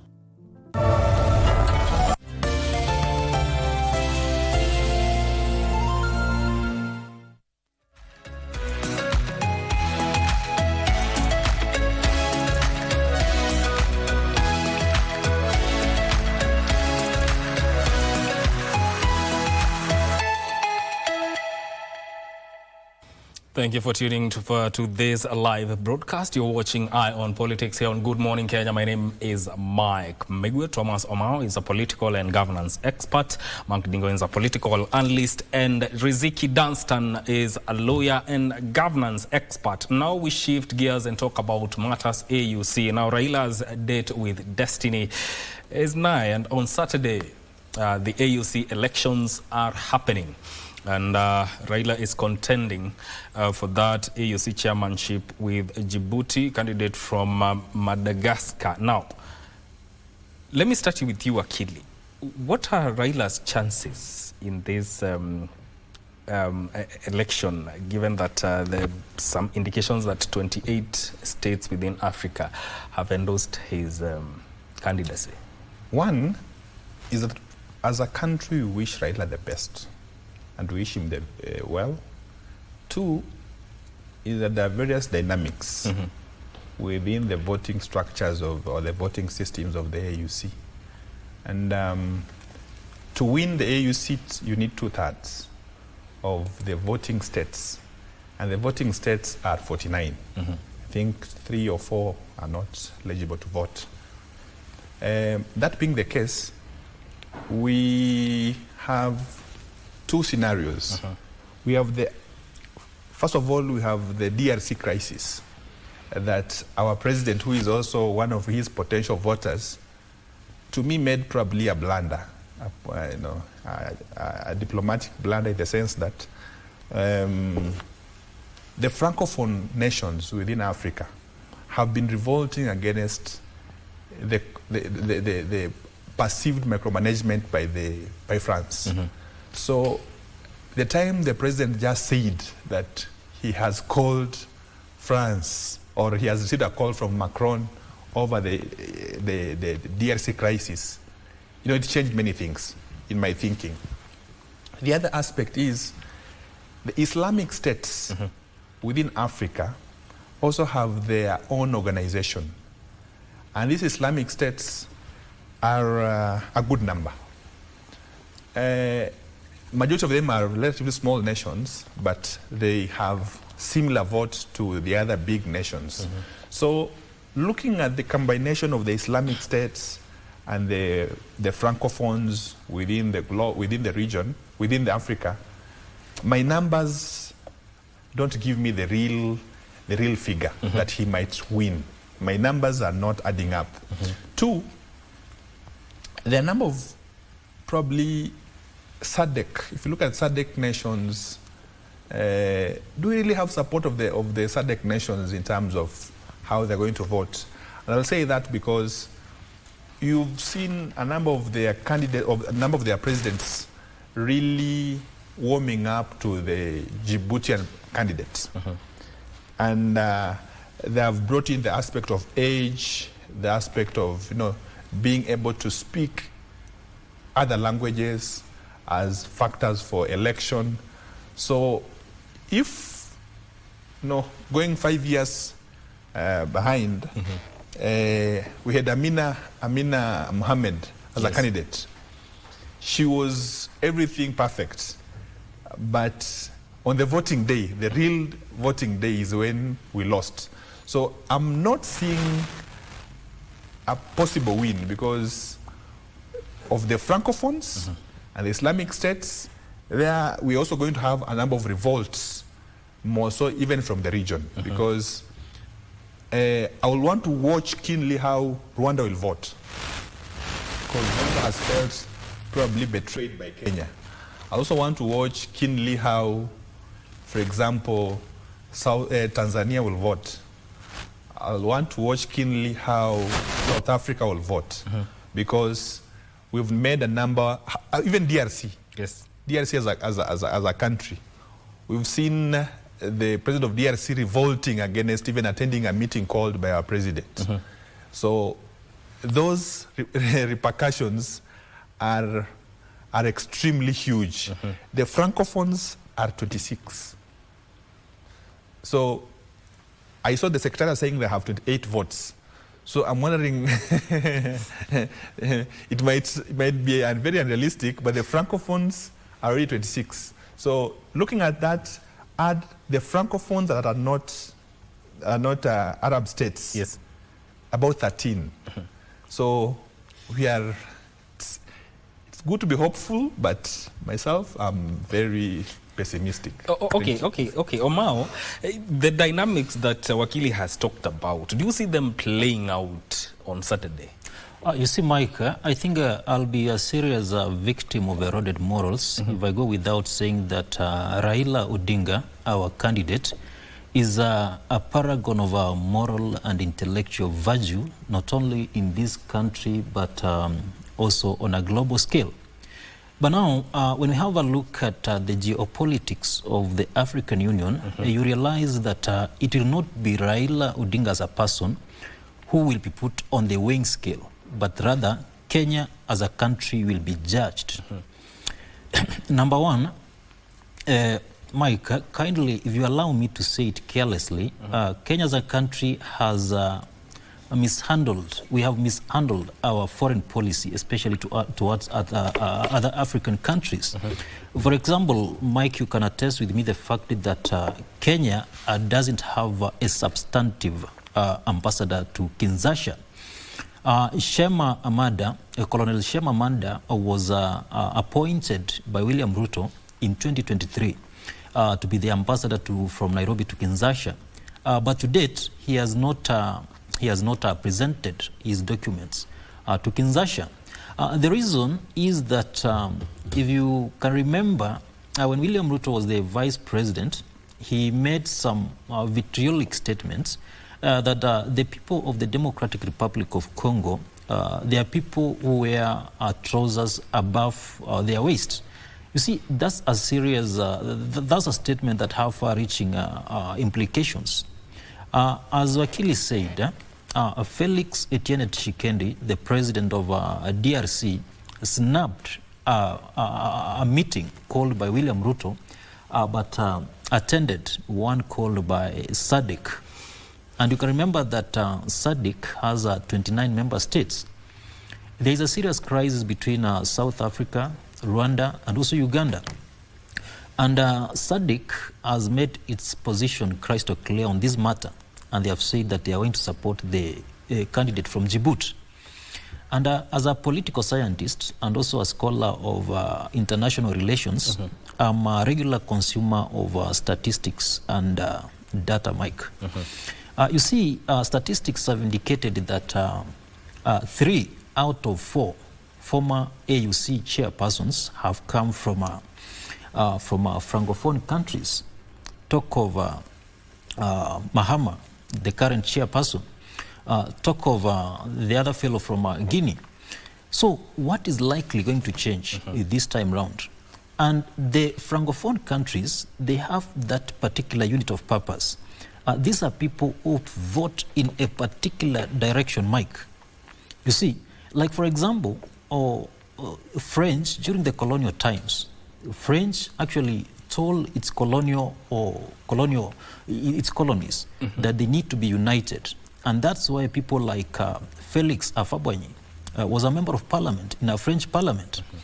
So according to the current statistics, I see our candidate is going to have an uphill task.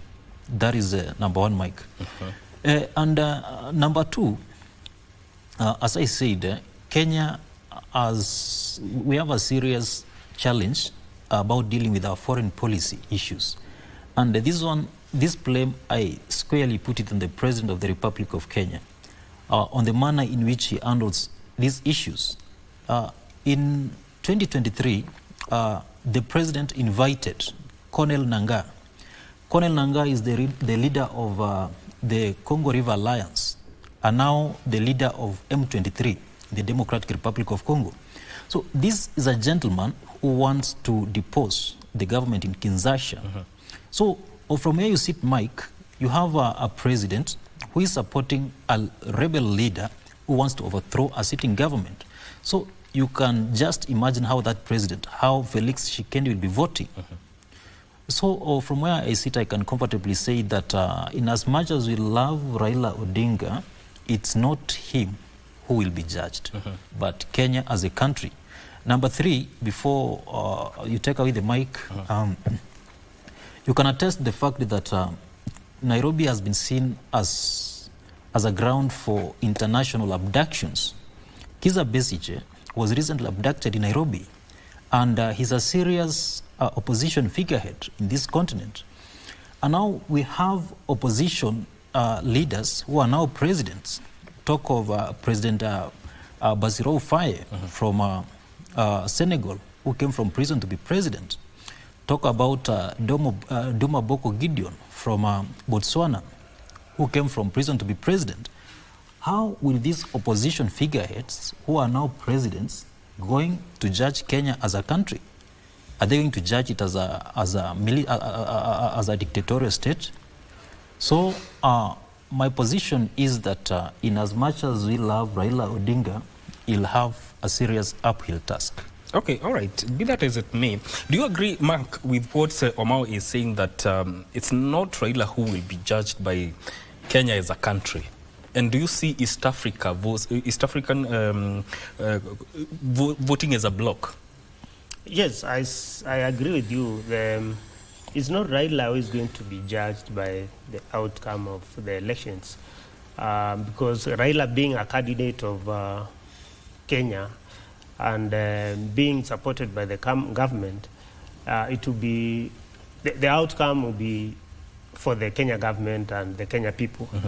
The politics, the geopolitics of the AU seat at the moment are a bit complicated, looking at the past elections.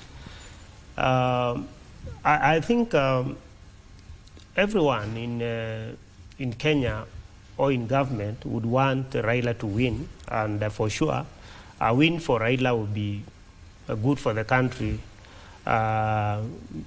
considering the benefits which come with it in terms of development.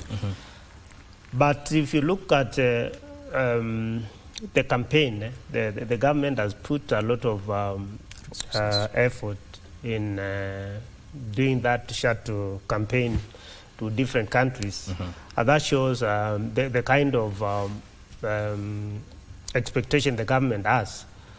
But if you look at the candidates, that is the Raila and the Djibouti candidate, I think for me, I would say at the moment it's 50-50. You cannot at the moment say there is one who has a clear win, because there are two competing factors here. And one being the Anglophone countries who would want to dominate, because they have dominated in the past elections, and they would want to have their candidate win against Raila.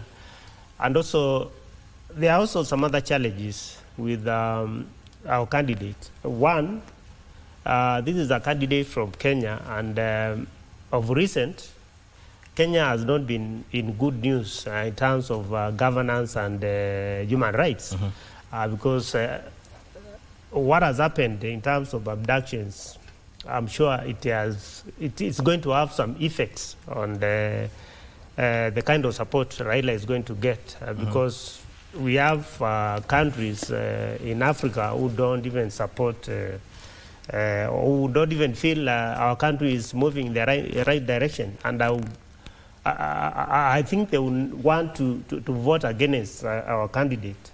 The other issue has been raised about our international relations. Of recent, I think our president, William Ruto, has made some blunders which might even cost the Raila the elections, one being the DRC issue. If going by what has happened in the recent days, I think definitely DRC is going to vote against our candidate. There is also the issue of the SADC, which has been growing hot and cold concerning our candidate, and we are not even sure whether they are going to stand firm and support our candidate. So I think that there are quite a number of challenges, and the other one also, you talked of the East African countries, and if we are going to go by the history, I think we are sitting on a unsure seat, because the last time we had Amina Mohamed, Uganda and Rwanda voted against our candidate. But I think this time around, with the kind of relationship we've seen the two countries having with Kenya, they might vote for our candidate, Raila Omolo. Then I think there is also another issue of the Kenyans, a bigger percentage of Kenyans, that is the constituency of the Gen Zs, have have campaigned, though in the social media, against our candidate. And although they are not going to be voters in that election, they have tried to portray Raila as a betrayer to their cause, and that can also sway some presidents to vote against Raila. So I think, all in all, we expect some win for Raila, but I think there are going to be challenges. But what we can only pray is for him to win, because it will be good for our country. Having a chairman from Kenya for the first time, I think we are going to make some history, and I'm sure he is capable of delivering the promises. So we need also to pray for him as a country and as a people from this part of the world. Wakili, do you agree that matters to do with governance and issues on human rights will play out or will play a role in determining if Raila gets this or not? Totally, because the major issues that are now affecting Africa as a whole, as a continent, relate to how presidents really manage and govern their people. We're also facing a number of revolts across Africa. We're facing a number of uprisings. So how you handle the masses really has a replica effect to how the entire campaigns and the entire voting will be done. Africa has also been crying for the African Court of Justice. We've been saying that we don't want to go to the ICC anymore.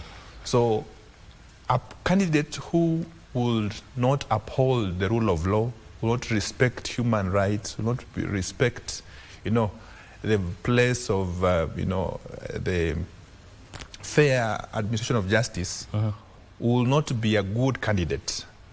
And that is the Waterloo that Raila is facing.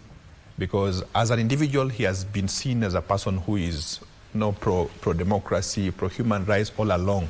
But in the last couple of years, or in the last 2 years, this has been turned upside down because of a number of the abductions are not probably not responding to those allegations in the right way.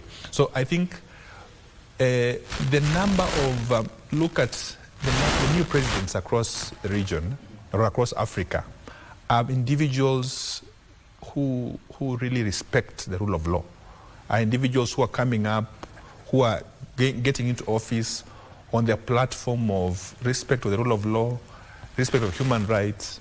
So any government that does not respect the rule of law and human rights really has a negative perception. So Raila's candidature is largely affected by Kenya as a country, not by him. He has stood out as a paragon of democracy and rule and human rights. But our country has, not been so good in terms of respecting the same. The other aspect that we also need to look at is the aspect of age. There are a number of countries in terms of their leadership have not been, who have been pro-youthful or pro-young, slightly younger age, are not very comfortable with Raila's candidature because they're not so sure that he will be able to deliver with the same energy, with the same strength that probably the Djiboutian will do. The other aspect is communication. We've seen the Djiboutian candidates speaking in French, speaking in Arabic, speaking in Spanish, speaking in Portuguese. That is the kind of candidate that people are looking at, or the other person are looking at, because he's able to, going to the African to the African space, and when you go to the Francophones, be able to speak French. When you go to the Anglophones, be able to speak English. When you go to Mozambique, he's able to speak Portuguese. And that is the kind of dynamic. So the packaging of the competitor is, there are a number of factors that really favor him. Age favors him, language favors him. Then Djibouti is a very strategic country. As much as Kenya is equally strategic, Djibouti is literally at the Horn of Africa. Being at the Horn of Africa, you'll see the US. US has strategic interests, and it is a military, in terms of the naval the naval strategic interest. You have both French, US, China, all in Djibouti. So I want to see how these countries also will want to shape their Djiboutian interests vis-a-vis the Kenyan interests. And Kenya, as we've alluded earlier on, what is our, our foreign policy? Are we pro-East or are we pro-West? Because we've been somewhere in between. So will that also shape in terms of, are we relating well with China at the expense of the European countries? Are we relating well with European countries at the expense of China and Russia? And I'll want to see, I think Russia and China will also have an influence in terms of other countries who they are pro Kenya or Djibouti will vote.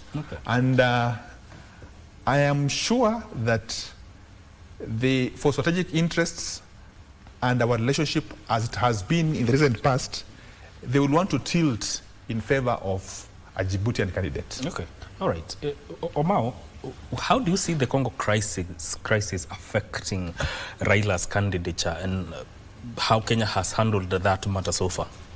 I think, Mike, as I said earlier, the greatest challenge that we have as a country is that we have a president who believes who just believes in himself. He thinks that he knows everything, including subjects that require expert knowledge. For example, Mike, I told you that we have an ambassador who has not submitted his credentials to Kinshasa. That is Colonel Shem Adama. He was appointed in 2023. And that is number one. Number two, I mentioned about a gentleman called Colonel Nanga, who is the leader of M23, that is fighting so hard to overthrow the government in Kinshasa. So when Colonel Nanga was in Nairobi last year, Felix Tshisekedi wanted the Kenyan government to hand him over to Kinshasa for extradition.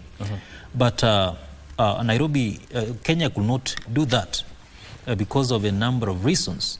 So I think we have a president who has failed to just give directions to experts to handle these issues. And this is why I feel that we miss people like Ambassador Macharia Kamau, the previous PS for Foreign Affairs, the Uhuru regime.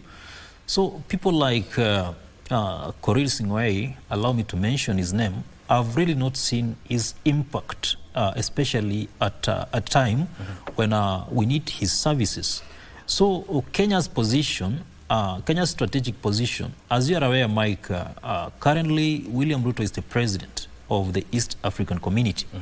And I'm really not convinced beyond a parallel venture that he has put the East African basket in order. Because if you have a look at Congo herself is a member of EAC. And if you have a look at the display of foreign policy towards Congo and also Rwanda, it begs a lot of questions. So I really think that, number one, Congo has expressed herself that it will vote against our candidate, and that's because of our foreign policy approach. Number two, I think that countries like Rwanda, I think William Ruto has been seen as pro-Rwanda and also Uganda. And Rwanda and Uganda are countries that have strategic interests in Congo. These are countries that have been exploiting the Congo minerals.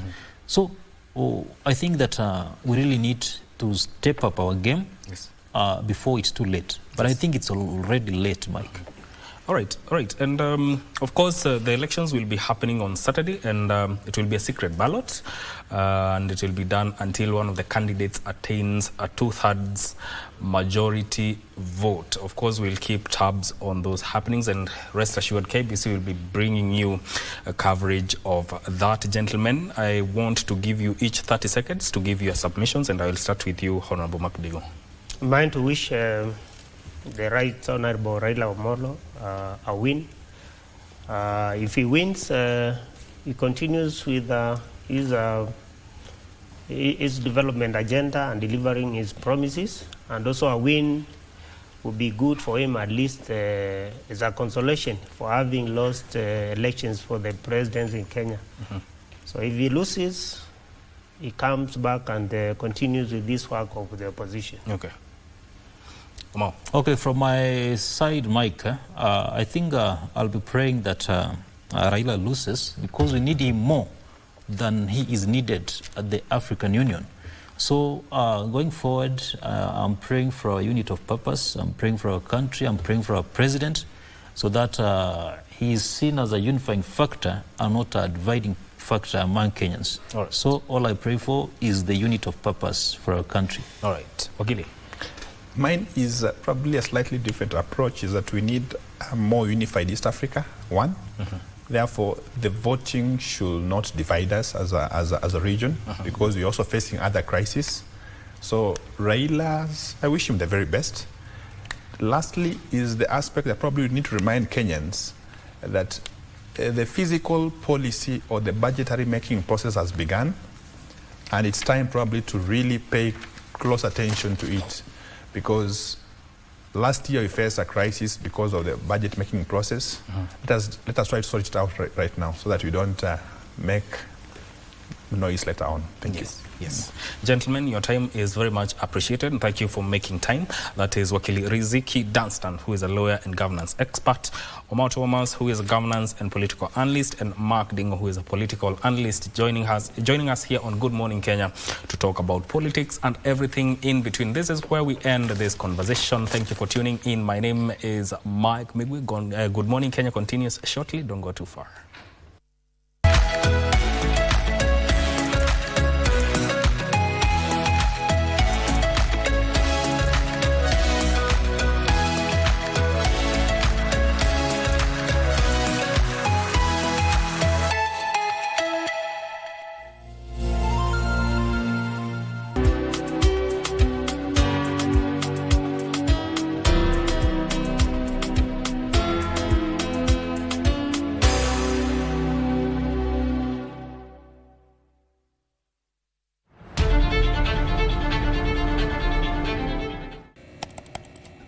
Technology has become a crucial part of our society. Without technological advancements, so much of our everyday lives would be drastically different.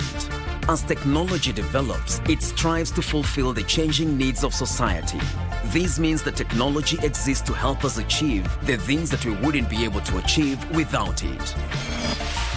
Take on Tech looks at the advantages and downside of technological innovation in a world that is becoming increasingly dependent on new digital technologies. Every Monday at 10:30 p.m.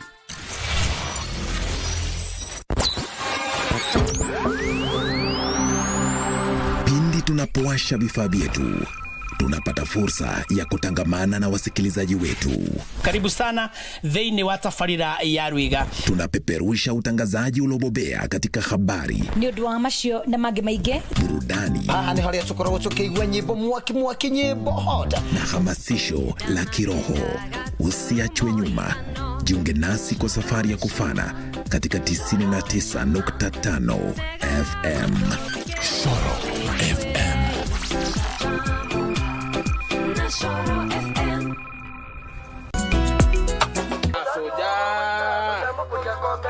Katakata hizo vitunguu nyanya 1 2 3, alafu then leta maji unaongeza hivyo makuni, inaanza kuwa rahisi. Acha buda. Hata amekuandikia ka message hapa inasema dia ole matope. Hiyo ndia naitangwa na watu wa simu peke yake. Nimepata na wewe watoto. Alafu akaolewa na serikali.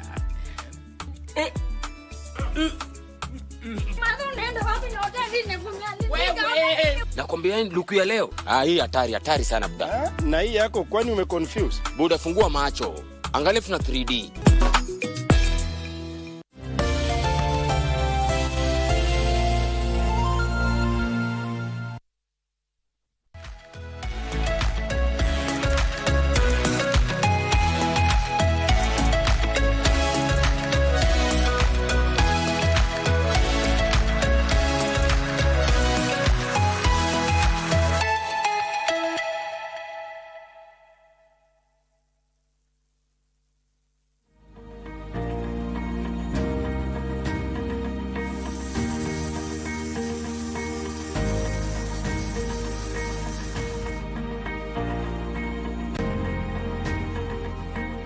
The Steel Doctor is a title earned by one Chris Odhiambo as a result of his prowess as a blacksmith with a specialization in steel. Steel Doctor ni jina nilipewa kikazi kulingana na kazi nilikuwa nafanya. So mafundi wenzangu walianza tu kuniita daktari. So mimi pia nikaona nitumie jina ya Steel Doctor. Kitu ikikuja ngumu workshop, mimi nilikuwa napewa Steel Doctor ifanyie hii. Na hiyo ikikuwa ngumu aje ni mimi nafanya.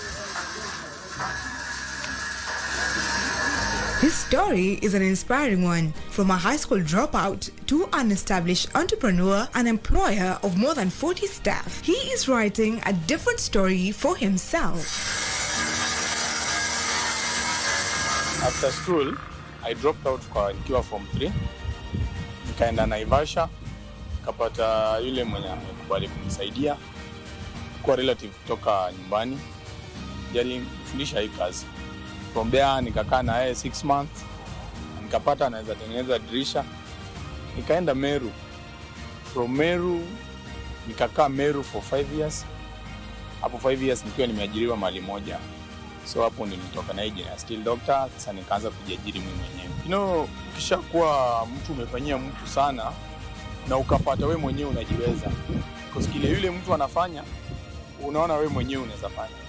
So niliamua mimi mwenyewe ninunue kama mashini kangu moja. After kununua mashini moja, naye nika-advisiwa na watu, ukiwa umetoka mahali unafanya, unaenda distance kidogo ili uache yule boss wako nafasi because wengi wanakujua. So niliamua kutoka Meru nikakuja hapa Ruiru. So far niko na watu 43. 15 ni wale ninawafundisha kazi. Alafu the balance ni wale wenye mafundi aswa. We paid him a visit at his workshop and got to have a feel and gain an understanding of the steel business in the manufacturing sector. With his accomplishments in the industry, there are still a few things he is not pleased with. The fact that it is very hard for an entrepreneur like him to get government tenders to supply his merchandise. My future is I'll just talk to government. Like mimi niko na youth around 43. Zingine tunasota, tunakosa job. Hawa vijana wanakaa kwa nyumba. Kila mtu simu, Steel Doctor, kuna kazi. Sasa inabidi tunakaa nao hapa. Na ukienda kutafuta pale tenda kwa government, it is hard, so government kama wanaweza tufikia. Pia sisi talent yetu. Watu wengine wanaenda kununua Eurodolls from outside and we are making them here. The dolls tunatengeneza hapa sisi wenyewe. They should promote them. Yeah. And secondly, he says some people still prefer importing products from abroad, yet the same products are made here in Kenya. He gives an example of the Eurodough. He refers to his as the Kenyan dough as it is made here in our land with the same quality standard. Ni one of the doughs. Naona ukienda pale Europe unasema ati kuna Eurodough. Sisi tunatengeneza Eurodough hapa. Na watu wanazinunua. Watu wana import kutoka nje na tunatengeneza hapa. Materials zangu mostly na buy Central Kenya. Naitwa Central Auto iko industrial. Asa then pia wenye wako hapa within kama sina kazi kubwa niko na Neema hardware hapa nyuma. Sasa pale ndio nina at least huwezi kama mahali unakosa kupromote watu wa area. Yeah, but nikitaka big bulk saa zile kazi kubwa imekuja naenda Central. I have to promote Kenya because they are promoting me. Over the years, he has progressively grown thanks to open-mindedness, creativity, and quick adoption to technology to make his work easier and better. It is a long journey. So I see because sahi niko na from Meru, sahi niko na 5 years hapa. Na hiyo 5 years kwanza nilifungua workshop ya kwanza ikaanguka. Hapa Ruiru tu. It was not easy. Kwa nimeweka mashini zangu. Natembea hapa kutoka Ruiru mpaka Thika nikitembea workshops, kutafuta kazi. Kazi pia haiko. From there nikaona this is hard. So nikafungua online page yangu ya Facebook. Nikaanza kupost kazi zangu huko. Na watu wakaanza kunitia kazi. The first time nikianza kazi nilikuwa natumia akso kukata chuma, the blade. So nikapata akso, it is hard with the field.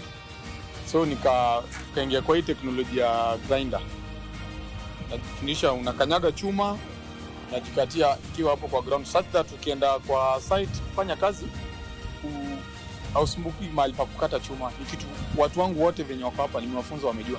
Ukienda field, ukuweka chuma chini na square na kata.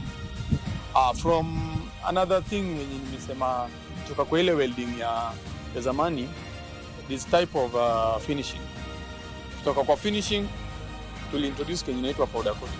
So powder coating we call it first class. First class, this is it. Shatengeneza hii hivi unapeleka kwa oven, inapikwa, inatoka na final coat. Then we have a spray. Spray ndio zile za rangi zinatumika kwa magari. Tukishatengeneza dirisha, tunaenda tunachukua rangi, tuna spray. Kila wakati maisha ni muhimu. So kama maisha ni muhimu, lazima uweze kujikinga. Hii vile tu nimekuonyesha hii powder is such kind of very small particles za powder. Na mara mingi sana zinaenda na hewa. So zikienda na hewa, ukiweza kufanya kazi hapa ndani bila kuprotect your nose ama your breathing system, utaweza kuinhale hiyo hewa. Na hiyo hewa obvious lazima the particles lazima ziwe ziko na effect. So ndio maana tumekuwa advised ukinunua machine, mwenye ana operate machine lazima iwe na hiyo nose mask. Washington Onyango, a neighbor to the still doctor, owns a cutting-edge technology in his workshop called the CNC laser machine that helps with the fabrication process. This is mostly for the aesthetic value of the product, creating different designs pleasing to the eyes. This is the process that takes place.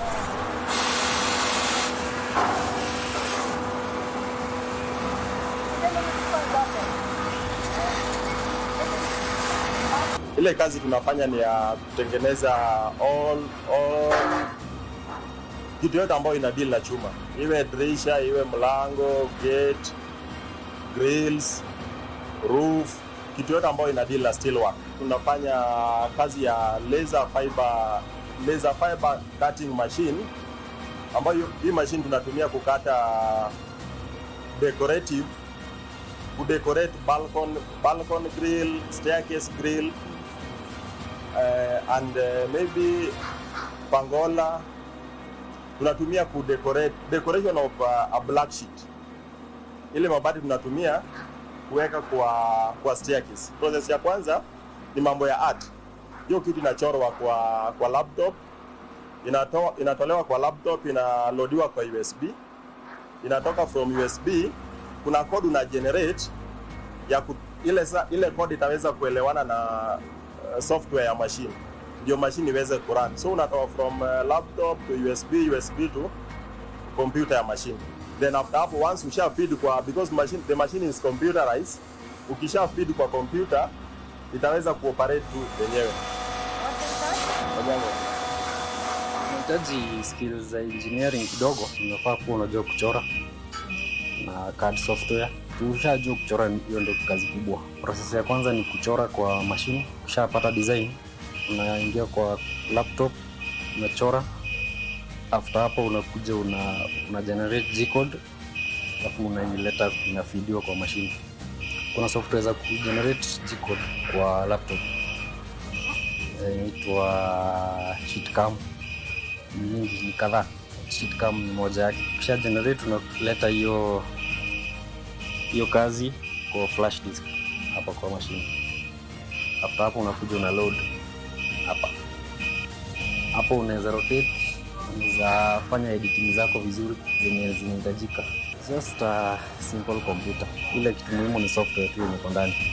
Inatumika ku connect drawing na ile kichwa. Kutoka hapo unaendesha machine. Unaendesha hapa ama utumie remote yake.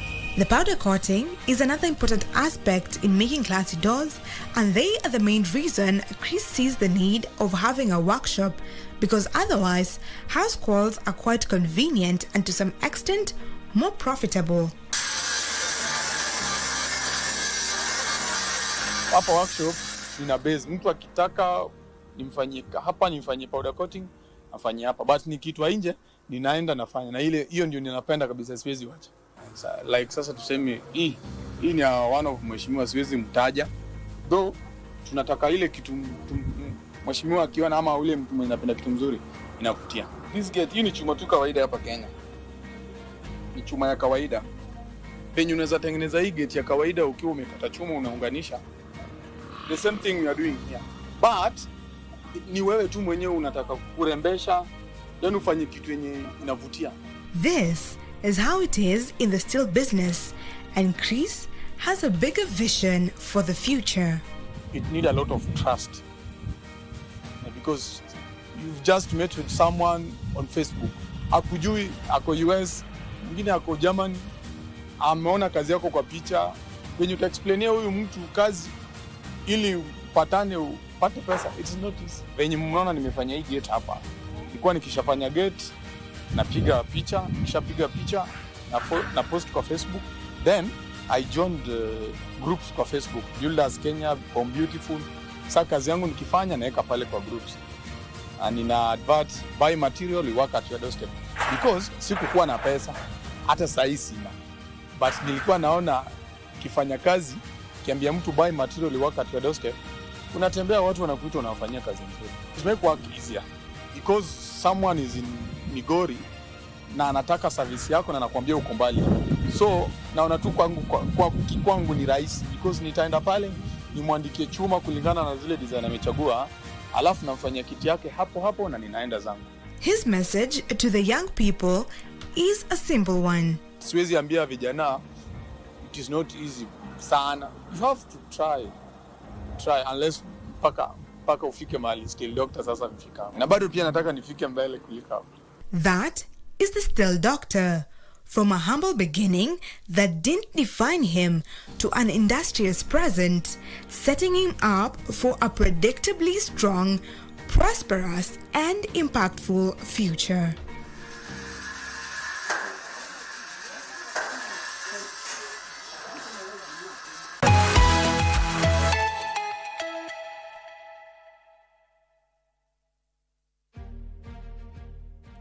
In the field of technology, artificial intelligence, commonly known as AI, has been hitting the headlines over the last years. The goal of artificial intelligence is to make machines to think like humans and perform human-like tasks.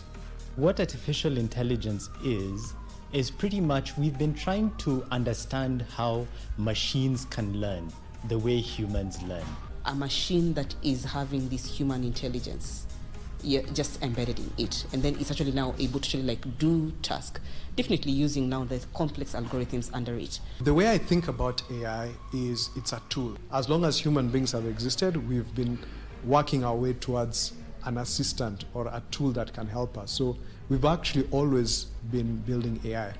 Artificial intelligence has become more popular today, but the term AI was first coined in the 1950s. Advanced algorithms, improvement in computing power and storage are among the features that have marked remarkable evolution in AI. I was first introduced to AI when I was 12 years old. I didn't know necessarily it was AI, but it was an old scrap computer that had an AI called Eliza, which was the first ever chatbot. You know, the way now we use ChatGPT. Human intelligence, animal intelligence, and collective intelligence are among other intelligences. This begs the question, how is AI different from other intelligences? When it comes to the AI bit of it, artificial intelligence, so this is actually intelligence that has been built by humans. So we're talking about the complexities of algorithms actually being able to work. The use of AI in the day-to-day life results to efficiency through task automation, data analysis for informed decisions, assistance in medical diagnosis, among other benefits. So what artificial intelligence helps you do is that this is a machine that doesn't need sleep, doesn't need to eat, it only needs electricity. Just think of this superhuman. That's what the machine is trying to do. Not really trying, it's actually doing right now. So what artificial intelligence does is it gives you superpowers. It can work day and night for your work. So meaning at night, it could be able to create new kinds of money for you. It's a tool that is actually helping us. With or without one's knowledge, many have used artificial intelligence as a cutting edge in problem solving, language processing, and e-commerce services. If you think today, a boda rider is actually able to, complete their trips much easier because they are using Google Maps. Look at farmers. There's a lot going on when it comes to the farming bit. So we have these agricultural, they're called agricultural officers that go about and tell someone, for this particular bit, the soil texture is like this, the moisture of the soil is like this. Anybody who's been using a digital lending app like Tala or Branch or Mshwari today is actually interacting with AI in some form or other. If you've ever done anything on YouTube or Facebook, then you've interacted with AI. Globally, the United States is currently leading in the AI race with over $249 billion investment. According to AI experts, Kenya is also on the race, although there is more to be done. The government in some of the things that it's already doing is doing the things that will lead us to AI. What I do appreciate about the Kenyan government is that it's really focusing its ICT strategy to allow more people to upskill in digital, right? Not just AI, how do you use computers and then be able to use artificial intelligence? So we need infrastructure, right? You need electricity, right? We are doing a lot in terms of geothermal electricity, in terms of wind, so we can have a lot of renewable energy that powers AI, because AI is essentially power. You're using power to run data centers which store data. Despite its enormous benefits, especially in dealing with big data, the subject of AI is surrounded with myths and misconceptions. Different people hold different opinions regarding AI and the effects it has on human labor. So a lot of people would say things such as AI is going to take a job.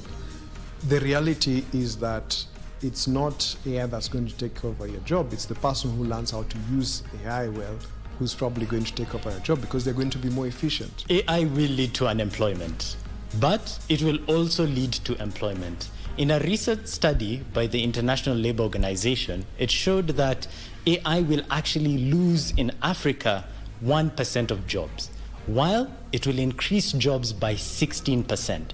AI itself is actually depending on humans, on what kind of data are we actually giving out. And as much as we're saying no, let's see where we're actually heading in the future.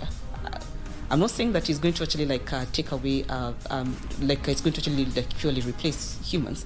But for now, what we can actually say is that AI is actually working with humans. AI is actually working with humans because we are the ones giving out the data.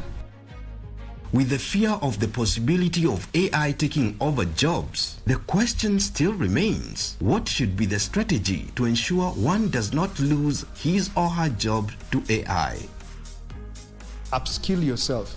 So now the new packages are AI tools, AI skills. Go and learn them. Go and download, go and access ChatGPT, sign up for it. Go and download, Meta, Imagine, and create some, content for yourself and learn and play with it, create music, So really it's about people also teaching themselves and upskilling themselves. So learning the new packages, and now they're free. A lot of them are free. You don't have to go to some place and pay. It's free. All you're paying for is internet. We are in a space where either you like it or not, this particular technology is here with us. What you can actually just do is embrace. My message to Kenyans is that we really have a big opportunity here. Our governments have a great opportunity to continue empowering people into the digital world. We have a great opportunity to be able to be leaders on the continent, to be able to show what is possible and to use it to not only become more food secure, but to become a healthier nation, a much smarter nation, and to improve the world in a whole.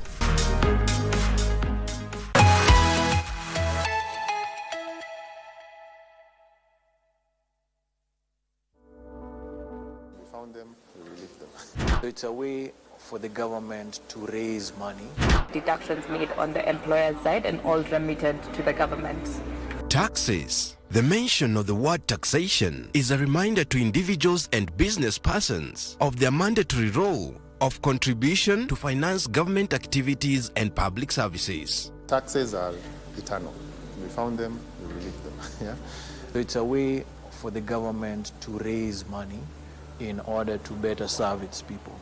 My perspective of taxes is spending part of your revenue as a business to give it to the government. As a HR professional, what also comes to mind is now statutories as well. So the deductions that are made from the employee side and the deductions made on the employer's side and all remitted to the government. In every fiscal year, the Kenya Revenue Authority, KRA, collects taxes directly or indirectly from the citizens through different ways, such as pay-as-you-earn, payee, domestic value-added tax, rental income tax, among others. The taxes are collected from our incomes. It's collected from charging licenses. Taxing businesses' revenues through VAT. When we go to the shop to buy something, there's some taxes we pay there. When I buy a car, there's some taxes to pay there.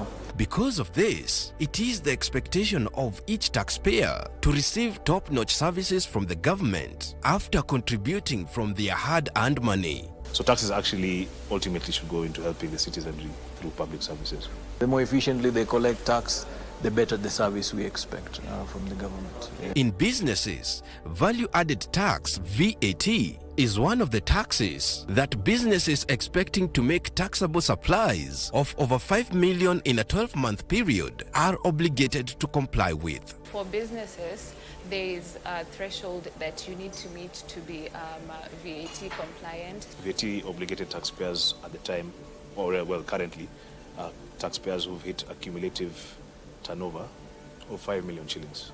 So that's something that you could hit in your first year of business, your third year, your fifth year of business, for example. To ensure that all businesses are issuing valid tax invoices, KRA introduced electronic management systems, eTIMS, in 2023, targeting VAT and non-VAT obligated taxpayers. eTIMS as a policy was published by KRA in January 2023. And this was based off experiences in other countries where they were starting to digitize the whole process of collecting tax information in real time. The ETR and TIMS machines focus largely on VAT taxpayers, whereas eTIMS focuses on both VAT and non-VAT taxpayers. So basically, previously the VAT taxpayers were around 250,000. With eTIMS now, it's potentially millions of taxpayers that have been brought into this tax bracket. The adoption of the new technology by KRA came with its own share of challenges. Business owners complained of lack of adequate knowledge in the transition journey to eTIMS. It was a mixed bag of emotions. Why? Because one, they don't issue the systems in and of itself, the analog computerized systems that we use to be compliant with eTIMS. You have to get it from different providers. A lot of people, especially the non-VAT taxpayers, maybe some of them have never filed taxes before. So some of the questions people ask is, okay, fine, if I get onto eTIMS, what happens next? Many companies saw this as maybe late timelines. They did not have an adequate amount of time to register or maybe learn as much about the system, because the problem that we are facing the most is sensitization and awareness. Not very many people know about how to be eTIMS compliant. The business people might not have the understanding or the knowledge of how the technology works. Because on the one side, KRA says by rolling out eTIMS, they'll be able to collect taxes better using this particular technology. But in any technology rollout, there are certain steps that are useful to follow. To make tax collection a seamless process for business owners, Ken Wanjao, the founder and CEO of Digitax, outlined some of the steps that could be applied to make eTIMS less mystical to the users. So in terms of making it more knowledgeable or applicable to the tax base, I think it's three things. So the first one, I think, is really a lot of education. what is eTeams, who's impacted by it. And then the second is helping people onboard. So how do you onboard? Right now there are very many options or ways to onboard. As I mentioned, you have everything from USSD to integrating with complex systems. So it's a question of how do you onboard and making that process as easy as possible. And a lot of work has been done in that regard. And then thirdly is just really the constant education and information and knowledge sharing with taxpayers. Technology continues to redefine different sectors, including the business industry. It is therefore advisable to uphold technology and enjoy the benefits that comes with integrating technology in our day-to-day lives. So right now we're seeing trends in things like artificial intelligence. Maybe we'll get to a point where you have an AI tool that you can tell, just issue for me that tax invoice. And so for the businesses, it's an advantage to be able to have technology doing as much of the processes required. It issues an invoices, sends out an email to the customer automatically. Actually, with eTeams, for very many businesses, it's probably the first big technology change they've had to do. They say, to whom much is given, much is expected, and therefore to the government, and more so the exchequer, use the money wisely. We need to be able to see changes. We need to be able to see improvements in the country, in the government, in Kenya as a whole. And this is in the different counties. So at this moment, I would say we are not at the position where we can confident. Not in a position to feel confident about where our money goes. When businesses see their taxes being put to good use, they will be willing to actually pay more taxes. I've had instances in other countries where taxes are up to 60%, but you can see the value add. Health is free, education is free, the roads are working, traffic lights are working, there are no potholes in the roads. So my message is, if the taxes can be used well, and we see that in our lives, people will not be shy about paying taxes. We'll happily pay our taxes, even high taxes, knowing that we're getting value add.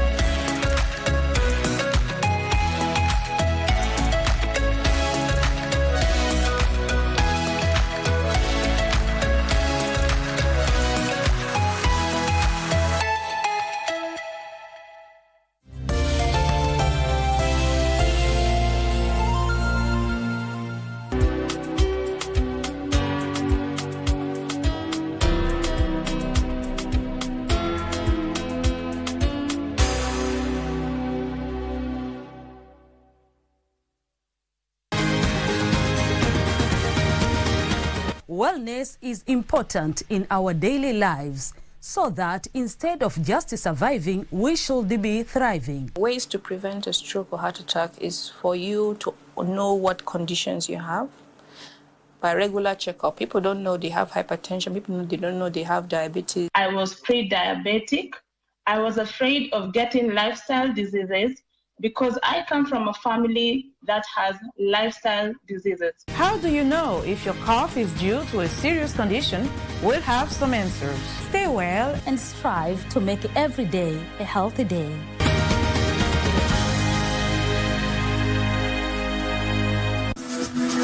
Got the fear of missing out? Want to keep up with all the latest entertainment news and latest celebrity gossip? From the latest rumors to popping events to the newest fashion trends, here is where you get all the tea or juice when it comes to entertainment, and you get it served on time. All that and so much more on Grapevine every single Monday from 10 p.m. and a rerun every Tuesday from 2 p.m. only on KBC Channel 1. Remember, if you did not see it on Grapevine, then it most probably never happened.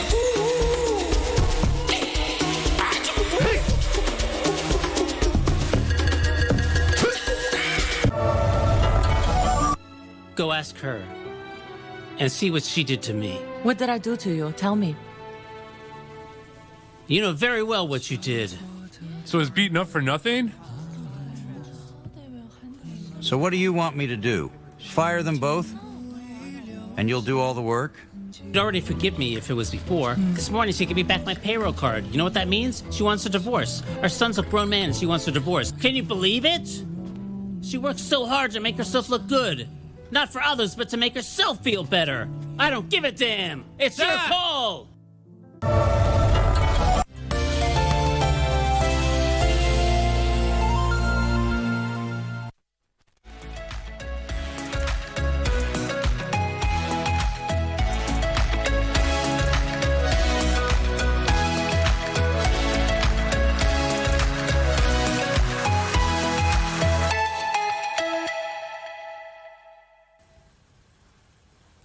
Family Check, it is right here on Good Morning Kenya. Thank you for staying with us. My name is Vivian Ndegwa, and right now we will be getting into a conversation that I feel is important, and we need to have this talk. We will be talking about addiction. We want to get to understand what exactly an addiction is, you know, the types of addiction, how the situation in Kenya right now surrounding addiction, and how to get help if you know someone or if you're someone who's battling with any kind of addiction. And who better to have in studio with us than a therapist and life coach. Her name is Tracy Korugendo, and she's here to just help us get into this topic. And our main discussion is battling addiction. Good morning.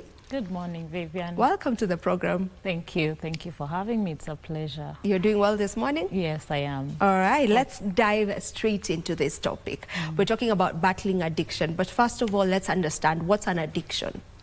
So I'll explain it in simple terms. I know I'm a mental health expert, so let me just explain it in a very easy way to understand. So it's when someone cannot stop using a substance even when it's harmful to them. So the person gets a strong craving for the substance, and when they start using, they can hardly get themselves to stop. And yet this substance is causing so much harm to them and to their daily functioning. So it's like being stuck in a cycle. Yeah, so basically that's what it means to be an addict. An addict, you know, to be addicted to something. What are some of the types of addictions that we have? Addiction comes in two types. There is a substance addiction, like where someone is using substances, but then we also have behavioral addiction. So I'll just give some examples to distinguish the two. So substance addiction is now someone using alcohol, drugs, like mirror, bang, and all these other substances, heroin, and other, even prescription drugs. And that's the main addiction that most people know of. That's what people talk about when we talk about addiction. Yeah, most people, they talk about the substance. Addiction, But then now we have behavioral addiction, which that's where you find the gaming and social media addiction, workaholics, shopping addiction, name it. There are quite a number of addictions. But even as we discuss, I think I'll just focus on the ones that are here in Kenya or in Africa. Yeah, because they differ in different settings. So those are the two types of addictions that exist: substance and behavioral addictions. What are the most common, you know, addiction problems in Kenya? Now let's narrow it down to here, you know, home. So what are the main common addiction problems here? I think the biggest is alcohol. Alcohol is our biggest and the leading addiction that we are dealing with. Then it's followed by tobacco, and then it's followed by mirror, then weed, then prescription drugs. So alcohol, tobacco, marijuana, mirror, and then marijuana. Then prescription drugs in that order, according to the research. What would you say are some of the causes of addiction, or what factors contribute to one getting to that stage where now they are addicted to a substance? So the causes, there is not one particular cause, The addicts, people become addicted because of different reasons. So there's the peer pressure for young people. It can be peer pressure because let's say it's cool to do the drugs. So if someone wants to join the cool kids club, we're talking about young people, then they'll end up having to do the things that the cool kids do. So they might end up becoming addicts. Then there's genetics. There are people who are just born in families where addiction is a problem. Your father was an addict, your great-grandfather was an addict, and then you also become an addict. So by belonging to that family, then you have those genetic predisposition. That's what we call them. So you can easily become one. Oh, it could be like genetic. Yeah, like it can hereditary. be genetic. Yeah, because addiction is actually a disease. And then there's also exposure. Like a lot of us, I know we have alcohol in our homes sometimes as parents, but when we drink, our children are watching how we behave when we drink. So when the children watch the behavior that we display when we drink, they form an association. So if I'm a parent and I drink and maybe I'm usually quiet, and when I drink it turns me into something else. So if I become maybe more outspoken or I'm more kinder to my children, then some of the children will associate that with alcohol. So they'll think when you drink alcohol, you become a nicer person. And so what does that do to them? It tempts them. A lot of children actually start trying alcohol from their homes. When it's there. So you leave the alcohol exposed there. When you go out, the child has been seeing you behaving differently whenever you drink. They'll be tempted to try it. So that's exposure, and in other different ways. Then there's mental health issues, like people who are depressed, they'll look for a way to cope. So what's the easiest thing to do? Some of them will start doing the drugs, and the drugs will numb their feelings, and eventually they'll feel like this is sorting my problem. So you become addicted. And the problem with drugs is that maybe you start with taking one a day and it helps you, but after some time your tolerance level increase, so the one will stop working, and then you'll need more and more and more, even drinking. So those are some of the causes. There are so many. And also unemployment. Unemployment is a big cause of addiction, because now someone has nothing to do, and idleness will lead you to do all these other things that like engage in addiction or fall into the wrong groups and end up doing the wrong things. So there is not one main cause of addiction. There are several, and the addicts struggle with different causes or different things that influence them to end up using and getting addicted to the drugs. There are different factors that contribute to that, you know, even with the environment that you're in.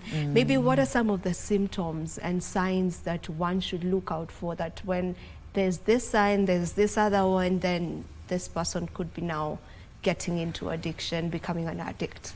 I talked about tolerance. So like when you go for social drinks with someone and you feel like now they are drinking way too much, because that means if they were drinking maybe 1 or 2 and now they're taking 10 or more, so they start desiring and wanting more. And then also physical appearance. It can either be weight gain or weight loss, or someone stops trying to take care of themselves. They look shabby and they were once neat. Those are also telltale signs. Then they'll have financial issues, because addiction makes you have to have money to constantly supply yourself with this drug or whatever substance it is. So you find that they keep borrowing, or they'll sell their stuff, their personal stuff, then neglecting responsibilities. Let's say if someone is a family person and all the money goes to buying alcohol or buying these substances, so you don't even take care of your home, you don't even take care of your own personal things. Missing work, not going to work, because sometimes you end up getting so high. So someone starts being absent and absent and absent, and maybe they were so high and they're hungover that they can't even show up to work. So those are some of the telltale. Mood swings, when they do not have that substance, then they become moody and irritable. So there are quite a number of signs to look out for when someone is an addict. When should one be worried? You know, because maybe someone would say, well, I drink, but I still can manage to do my things and whatnot. So when do we get to a point where, okay, now this is worrying, maybe you should now try seek professional help? Yeah, well, they are usually like when you drink so much, there are times when someone even loses appetite. They don't eat, they start thinning away. They start thinning away. Those are times someone should be worried.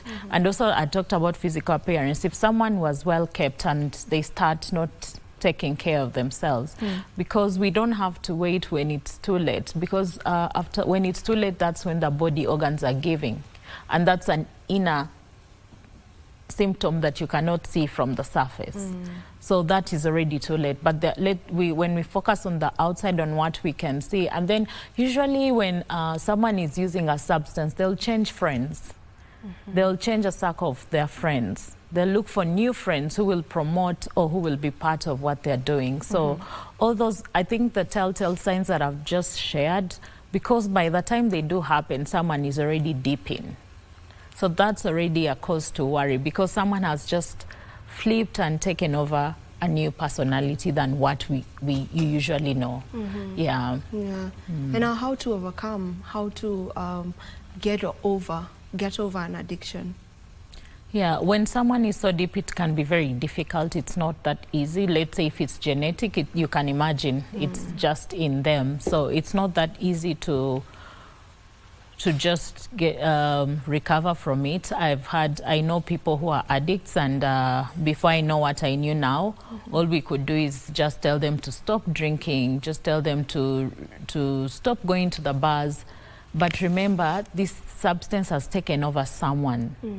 It's like it's now in control. So how to overcome, someone might need rehab. Yeah, from my experience, the talking doesn't really work. And most times they don't even know they have a problem. Yeah, they think you guys are the ones with the problem. You don't want them to have fun. You don't want them to enjoy. So rehab helps, because when they go to rehab, there are steps that they use to help. They don't actually, for some of them, they don't instantly cut off the substance. They do it in phases. So if it's past that point, then rehab can help. Then there's maybe community support, where there's maybe they form groups and create awareness and early interventions. We have NECADA here in Kenya. It's the one in charge of alcohol and abuse prevention. They've provided a guideline of prevention of substance abuse for parents. So all those come in handy, and awareness, because there's a lot of stigma as well. Yeah, there's a lot of stigma, and you have people who are actually addicts, and they operate, they go to work, and they are drunk, they smell of alcohol, but they're able to function on a daily. But they just need to keep refilling, but they're operating. Yeah, they're able to operate. Yeah, so just creating that awareness, offering support for friends that are struggling, and finding out if they are aware that they do have a problem, and highlighting it. Yeah, and highlighting it. Yeah, is it possible for one to be able to just control their addiction, maybe by themselves in a way, before getting to the point where, okay, now this person needs rehab, or this person needs some kind of intervention from a professional? Is it possible, or it's quite difficult when it's gotten to the stage where it's now an addiction? I think it depends on the cause. If someone is drinking because of a mental health related issue, they would have to address the mental health related issue. If it's depression, they'll have to deal with that depression and then stop. So I think it's very difficult, because if they could, they would have stopped anyways. But now we are talking about they're already addicts, they're in there. It's very difficult. Because remember, this substance makes them feel a certain type of way, and they keep craving it, and they keep craving it. Yeah. So one saying that I can be able to control it, I think I'll just work my way around it, could be? Yeah, actually most of them say, I don't do too much, I can be able to stop. They convince themselves that they can, and that's why we have a high rate of relapse. Yeah, the fact that they go and relapse, they've not addressed the root cause of what is causing them to be addicts. Yeah, but it's a very difficult thing to deal with. Yeah, and it's claiming a lot of lives, because the The initiation age, you'll be surprised, for alcohol is 6 years. I saw that and I was like, 6-year-olds? Yeah, 6 years. There's a 6-year-old somewhere who's tried alcohol. Yes. Yeah, 6 years. Wow, that's alarming. Yeah. Yeah. So even when a child, there are people, it's like a joke when a child is cranky and crying when they're still young, and you're like, give them some little alcohol, they'll sleep. But you see, when you do that to a child, they make a conscious connection to it, and it also ignites their taste buds. So this thing should not be taken lightly. So it's not that easy because they do it for some time. Someone doesn't wake up and they become an addict. It's in stages. Yeah. So they start with 1 bottle, then 2, 3, 4. So by the time they're addicts, you can imagine trying to undo all that by themselves. Yeah. Then it's always someone trying to chase a high. Yes. You know, you're used to this high, now your body has gotten used to it. You want to chase another kind, some other kind of high. So, well, yeah. Yeah. But now, let's try look at ways to prevent this. You know, before you even get deep into the recovery of someone who's addicted and even the treatment options for them, how do we prevent it? For those who have not yet gotten to that point, for those who have not yet gotten into maybe using substance, these types of substances, what's the best way to go about preventing it? What's the preventative measures that we would say one could put in place that would avoid us getting to a point where now we need to start working on the recovery of this person? Yeah, early interventions definitely would really help, but I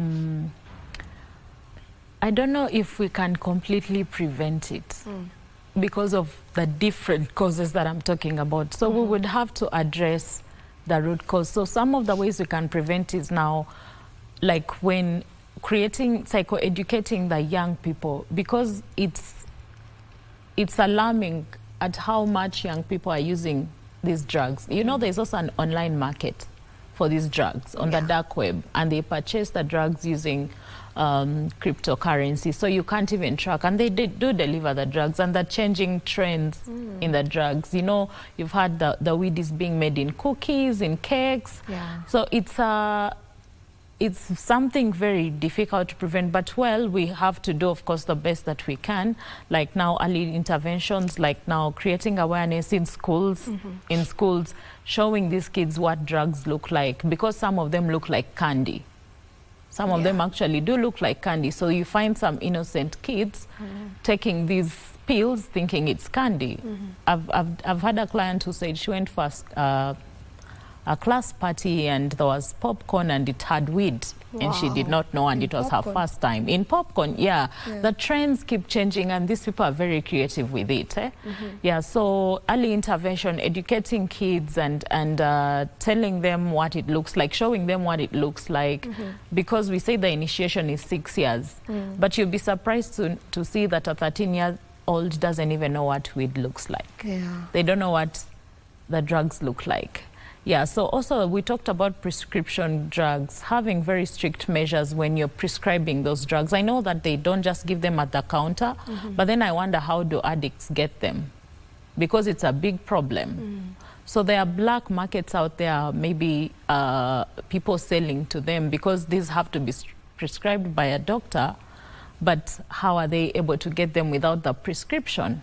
Yeah, so policies and legislations that are very strict and strengthened when it comes to who is distributing these drugs, even the alcohol, who is selling, and because alcohol it's accessible everywhere. It's everywhere, and I've seen there are parents who comfortably send kids to go buy alcohol. So like the person who sells the alcohol, there should be strict rules where you cannot even sell it to a child, even if they're buying for their parent, you just cannot give. So that's where policies and legislations come in. Yeah, and a lot of this just needs psycho-education and awareness, and maybe addressing the stigma. I believe there are those that are addicts but want to come out, the ones that I told you, like they're able to operate, because there are times you can't tell if someone is on drugs or not. Yeah, so just addressing the stigma so that when that person needs help, they are able to come out and comfortably seek the help. Yeah. You know, I'm trying to think of, maybe what's the best time for parents or and guardians to start that conversation of drugs, that drugs conversation with their children. What's the best time to bring that up? Now we have the initiation age at 6 years of age. So like as early as then, even before maybe the 6 years. Yeah, I didn't know from the research I saw 6 years, but as a psychologist, I'm very curious, this 6-year-old, how did they have access to this alcohol? Like, were they given? Did they take it? So if it's a home setup, then parents need to be aware when they do have the alcohol. We are not judging parents. Maybe there are those that prefer to just have it at home rather than go to the bar and just have a drink at home.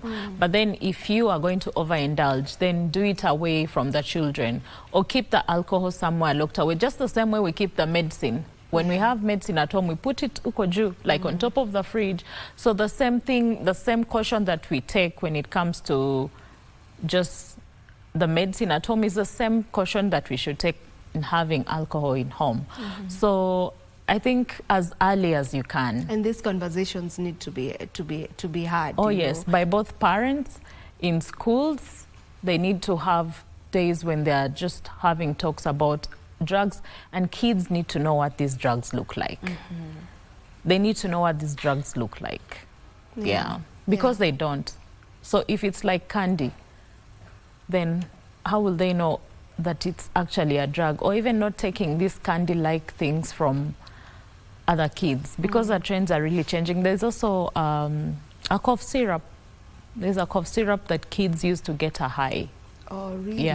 Yeah, which is actually medicine. I don't remember the name, but it's a cough syrup. Yeah, we don't even need to mention it because maybe someone may decide, okay, this will be my drug, I'll try it. Yeah, then the online market, the dark web, the dark web, you don't access it the normal way that you access normal web. So there are some links that parents need to keep checking on their kids, and if your child is logging into dark web, then that's a question like, what are they trying to get there? Because on the dark web, we also talked about behavior addiction, pornography. That's where the kids have access to all these activities. Yeah. What's the overall impact of addiction? Oh wow. Yeah. The impact is so huge because here in Kenya, the vulnerable group is 25 to 35 years of age.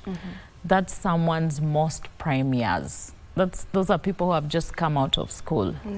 So you can imagine if they're wasting their prime years, we are losing out on very good skills.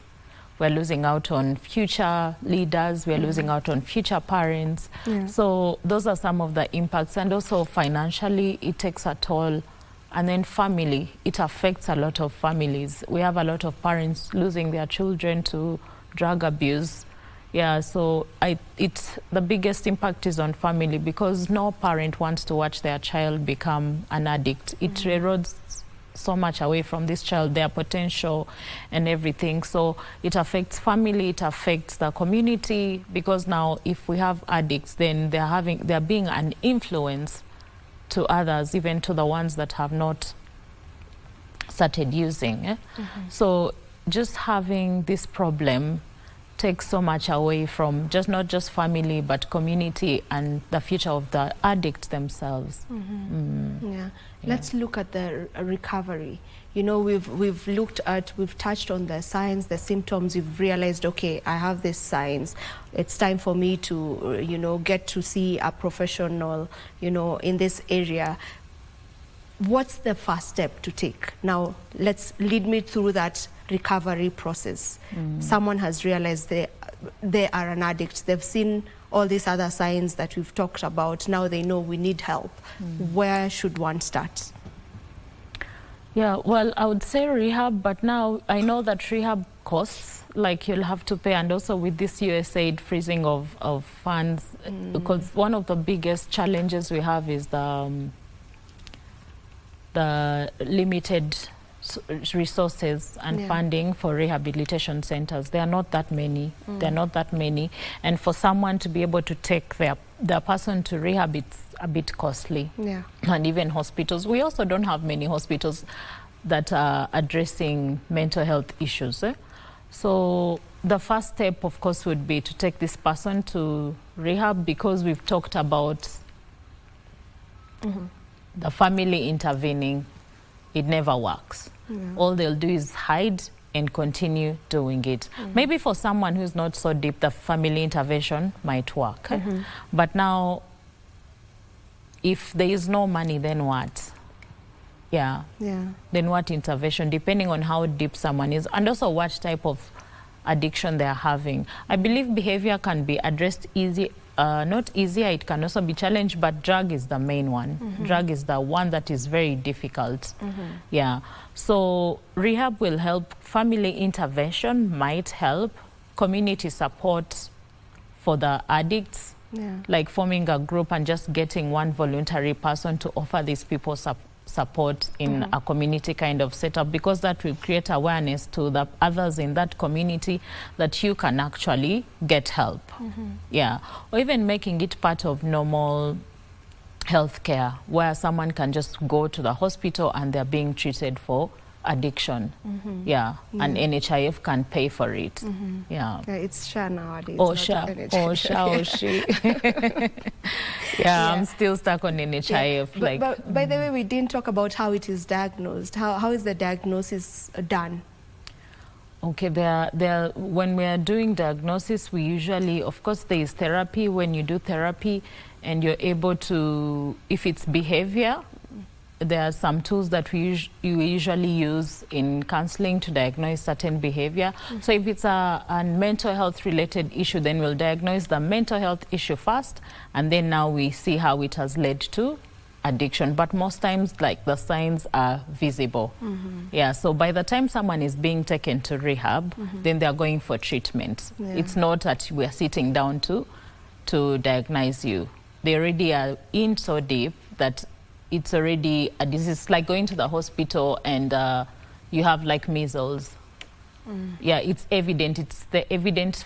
Someone can tell that this is what you. Of course, they'll do tests to maybe narrow it down. So even for addiction, someone can't. By the time a family member or a parent is taking their child, then the symptoms are there to see. So it's not like a disease where you have to sit down and start trying to get to the bottom of it and see if they're actually having addiction or not.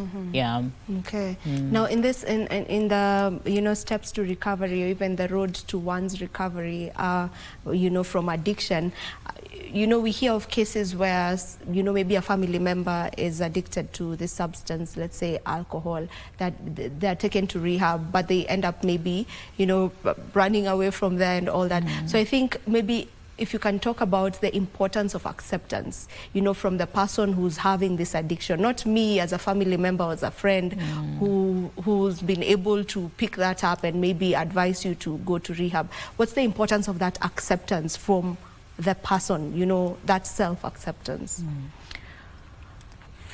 Self-acceptance is the beginning of change, because knowing that you do have a problem and accepting it, then that will motivate you to desire to change.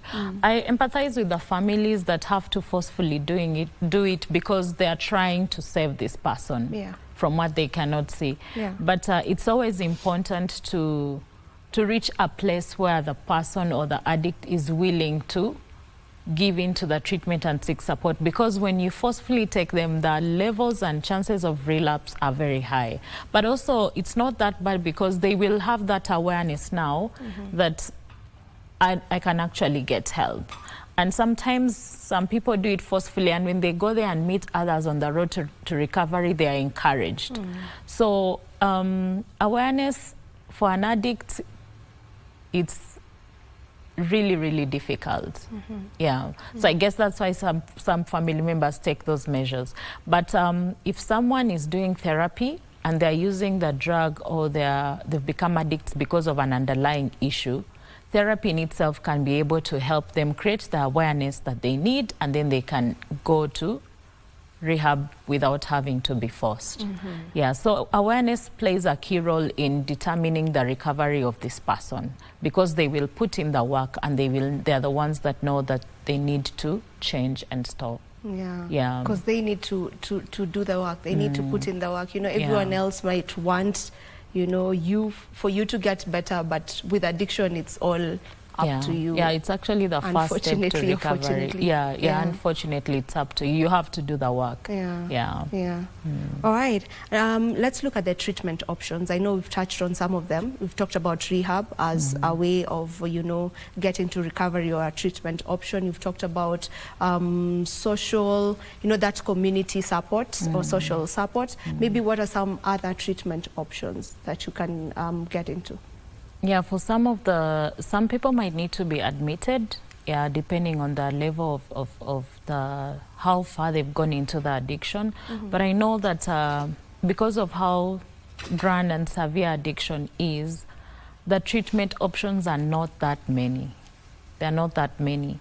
It's either therapy now to address the causes that we talked about, and then someone can find their way, and now rehab. Those are the only two that I have to insist on, that I have to emphasize, that I have to emphasize. I'm not very sure about other treatment options at this moment. Yeah, because those are the main ones. Yeah, those are the main ones. Yeah. If someone cannot recover on their own, and then there's no medication for addiction, it's more of if it's behavior, then it's a behavior that needs to be stopped. It's a substance, then it's a substance that needs to be stopped. So the easiest way is to get the root cause of why this person is using and then be able to address it. Yeah. What role do individuals play in the lives of people who are going through an addiction problem? Say, in the family setup, even in, as a colleague, if one of your colleagues is going through that, what role do people play in their lives, or what role do they need to play in their lives? I think a lot of addicts have enablers. They have people who enable the behavior, because addiction can make you very manipulative. Yeah, it makes you very manipulative. So when we give it to the demands of the addict, especially when they're trying to look for money to buy the whatever they're addicted to, they'll be very manipulative, and they'll do anything, and they'll use threats, and you'll end up giving in. By doing that, you're enabling. You're enabling the behavior. So you have to think of that person. If you really love them, you have to cut them off. The tough love. You have to apply the tough love. Then for friends, it's just to create awareness to this person. If we are out drinking, some people drink socially because they're in a group of friends. I always say, if we're out drinking and your friend is having way too many, you can always cut it off and say, okay, let's go home. It's time to go home. That's how you can show your friend support, by not letting them overindulge. Because the more they overindulge, and we tend to hang out with the similar people a lot of times, so the more they indulge in this substance, the more their tolerance level goes high. So if it's a friend, by just ending the night way early, I know you cannot control people, especially when they're adults, but you do the best that you can. If you end the night and it's just the two of you, then they'll have no choice, even if they don't go home, but you'll have played your part. Then family, just like I've said about family having the alcohol at home, parents, we need to be very keen and cautious about the way we express ourselves when we've taken alcohol or when we get drunk. I think we need to protect our children from seeing certain versions of ourselves, especially when we are under the influence. So every person has a role to play, or even psychoeducating your friend about the dangers or what it could lead to. Because a lot of people, when they start drinking, they waste money. But if it's our friends and we are going out with them and they're spending so much, we praise them, right? Yeah, we praise them, we call them sponsors, and they're spending and spending, and we're enjoying, and we are drinking as much as we can, but we don't take time to think about this person. So we are enabling and we are supporting it, and our friend is drowning away. So those are some of the ways as individuals we can contribute. And then just because I said some of them start as mental health issues, just being able to have conversations, checking on a friend. If someone is struggling, just make sure you're checking how are they coping, to make sure they are not looking for an alternative way to cope. Because for mental health issues, they will use the substance to cope and numb their pain. Just checking in. Those are some of the ways that individuals can play a part in this. In that, is it possible for one to recover fully or from substance abuse and addiction, or is it a lifelong struggle? No, it's possible for someone to recover. It's possible. We talked about if someone is aware and they are willing to put in the work, they actually can recover. I know people who have not even gone to rehab, they were addicts, but after a certain point of life, they decide, I'm not doing this anymore. And some people get sick, like the diabetes, then they decide to stop. So it's actually possible to recover. Or some people get very terrible accidents, and after that they make a conscious decision to stop or reduce. So when there's a health threat, then people, so it's possible even to go to rehab and recover. It is possible. Yeah, so there's hope. Yeah, there's hope. For someone who's watching. Someone can actually recover, there's hope. Yeah, and fully recover from it. Fully recover, Let's talk about the stigma surrounding addiction. Yeah, stigma around addiction is very big because like I said, a lot of times we enable it, and when someone is now an addict, we'll tend to want, why can't they control? We think it's an easy thing, like you wake up and stop. So I think a lot of times we will not have empathy for the person who's struggling with it. Because we don't know better, we'll tend to start now castigating this person. Family tends to cut off this person. And society tends to talk bad about this person, and you become the useless person. You become the black sheep of the family. You've had all those labels. So what we do is we label this person. And some of them, we call them even the name of the substance they use. So what does that create? It creates stigma. So even if they are willing to seek help, let's say if their family has branded them the black sheep, they succumb to it. So we do create the stigma, and yet all we need is to maybe be more understanding of these people. Why are they drinking? What could have happened? Like someone could have lost their job, or they've lost someone, and they're just using this substance to cope. So just having empathy and understanding these people, trying to talk to them and understanding where they're coming from could help address the stigma. But the stigma is actually created by us, by family, by friends, and then the way we will treat them. So all that makes the problem worse. As we wind up on this topic, maybe, are there myths on addiction that you would love to debunk? Here in Africa, we use a lot of, I know where I come from, we say when someone is addicted, they've been bewitched, like they've been bewitched to drink. And then also, that's the one that I really, really know. And then we tend to think someone is also having fun. We label it as fun. And when someone is a functional addict, like they're able to function, we don't see a problem with it. So I think the biggest myth is because we don't understand it, so we label it. But it's actually a disease. Addiction is a disease. Okay, maybe maybe there's someone who's watching us right now. They may be the ones battling with addiction, or they know someone who's battling with addiction. What word would you give them? Offer empathy and support and understanding for your friend. If you sit down and ask what is going on, especially because, like I said, it's not a one-night thing. No one wakes up and they're addicts. It's progressive.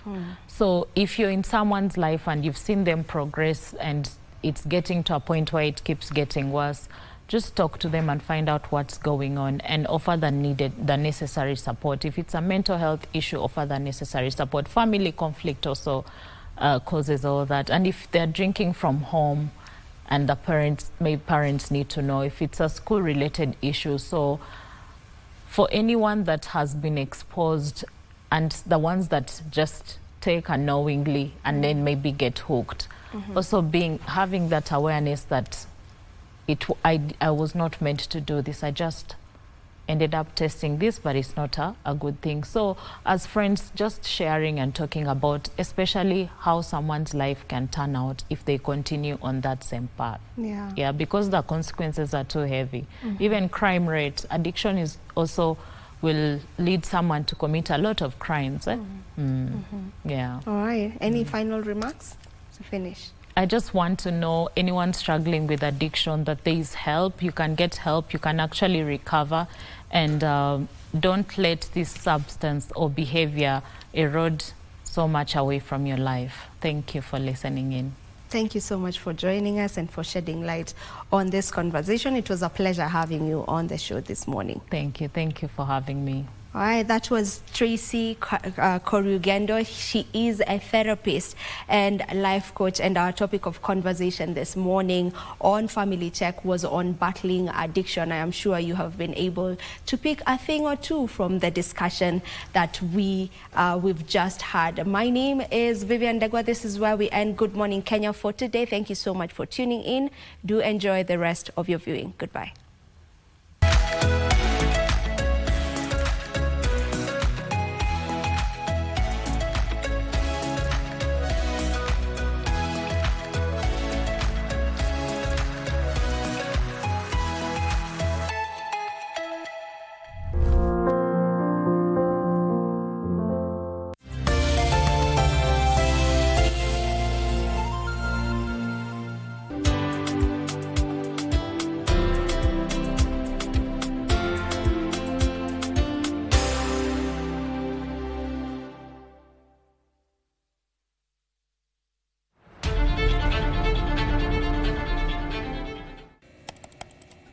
Technology has become a crucial part of our society. Without technological advancements, so much of our everyday lives would be drastically different. As technology develops, it strives to fulfill the changing needs of society. This means that technology exists to help us achieve the things that we wouldn't be able to achieve without it. Take on Tech looks at the advantages and downside of technological innovation in a world that is becoming increasingly dependent on new digital technologies. Every Monday at 10:30 p.m. Kwa nini lakini wewe mwanamke utesa moyo wangu? Kwa nini lakini? Leo nitakumaliza. Nuru, mimi kama kiongozi wenu, mimi nawaahidi kwamba nitawajengea hospitali nyingine. Kamwambie kama hakukupata wakati ule, sasa ndo hawezi kukupata kabisa. Mimi nimesema tu leo nitalala kwa Karembo. Jua tu kwamba kuna kitu muhimu kimepotea humu nyumbani. Nini basi na kimpotea wapi? Nakuuliza pete yangu iko wapi?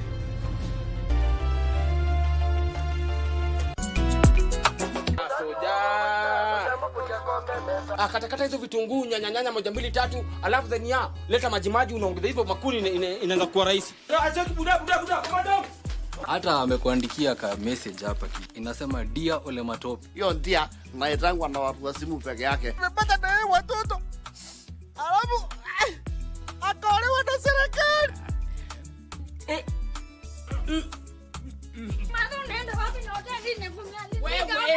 Nakwambia luku ya leo. Hii hatari sana buda. Na hii yako kwani umeconfuse? Buda, fungua macho. Angalia tuna 3D.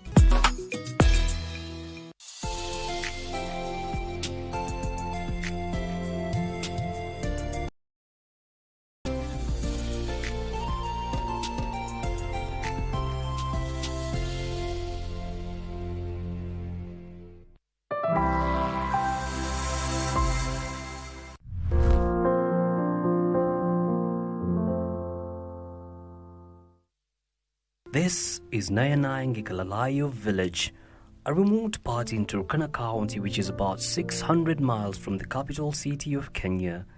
Blessed with vast open lands, this place, which is historically known to be the cradle of mankind, has magnificent, breathtaking sceneries.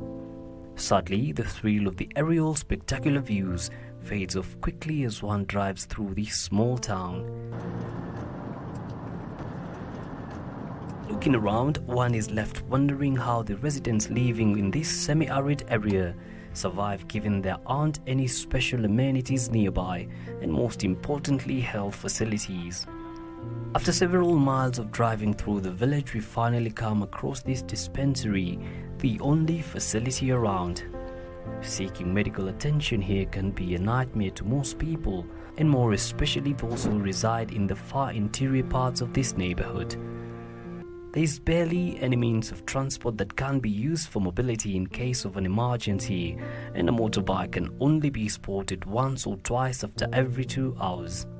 That is probably the reason why there were only a handful of patients at the health center at the time of our arrival.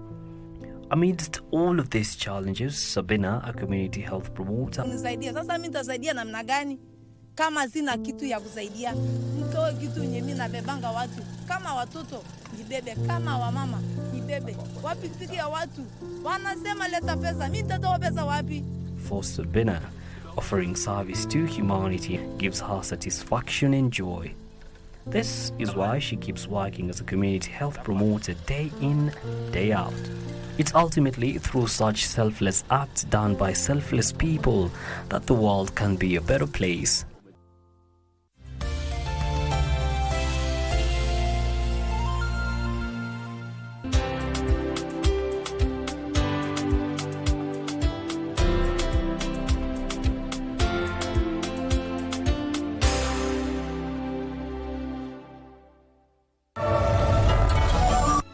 Go ask her and see what she did to me. What did I do to you? Tell me. You know very well what you did. So it's beaten up for nothing?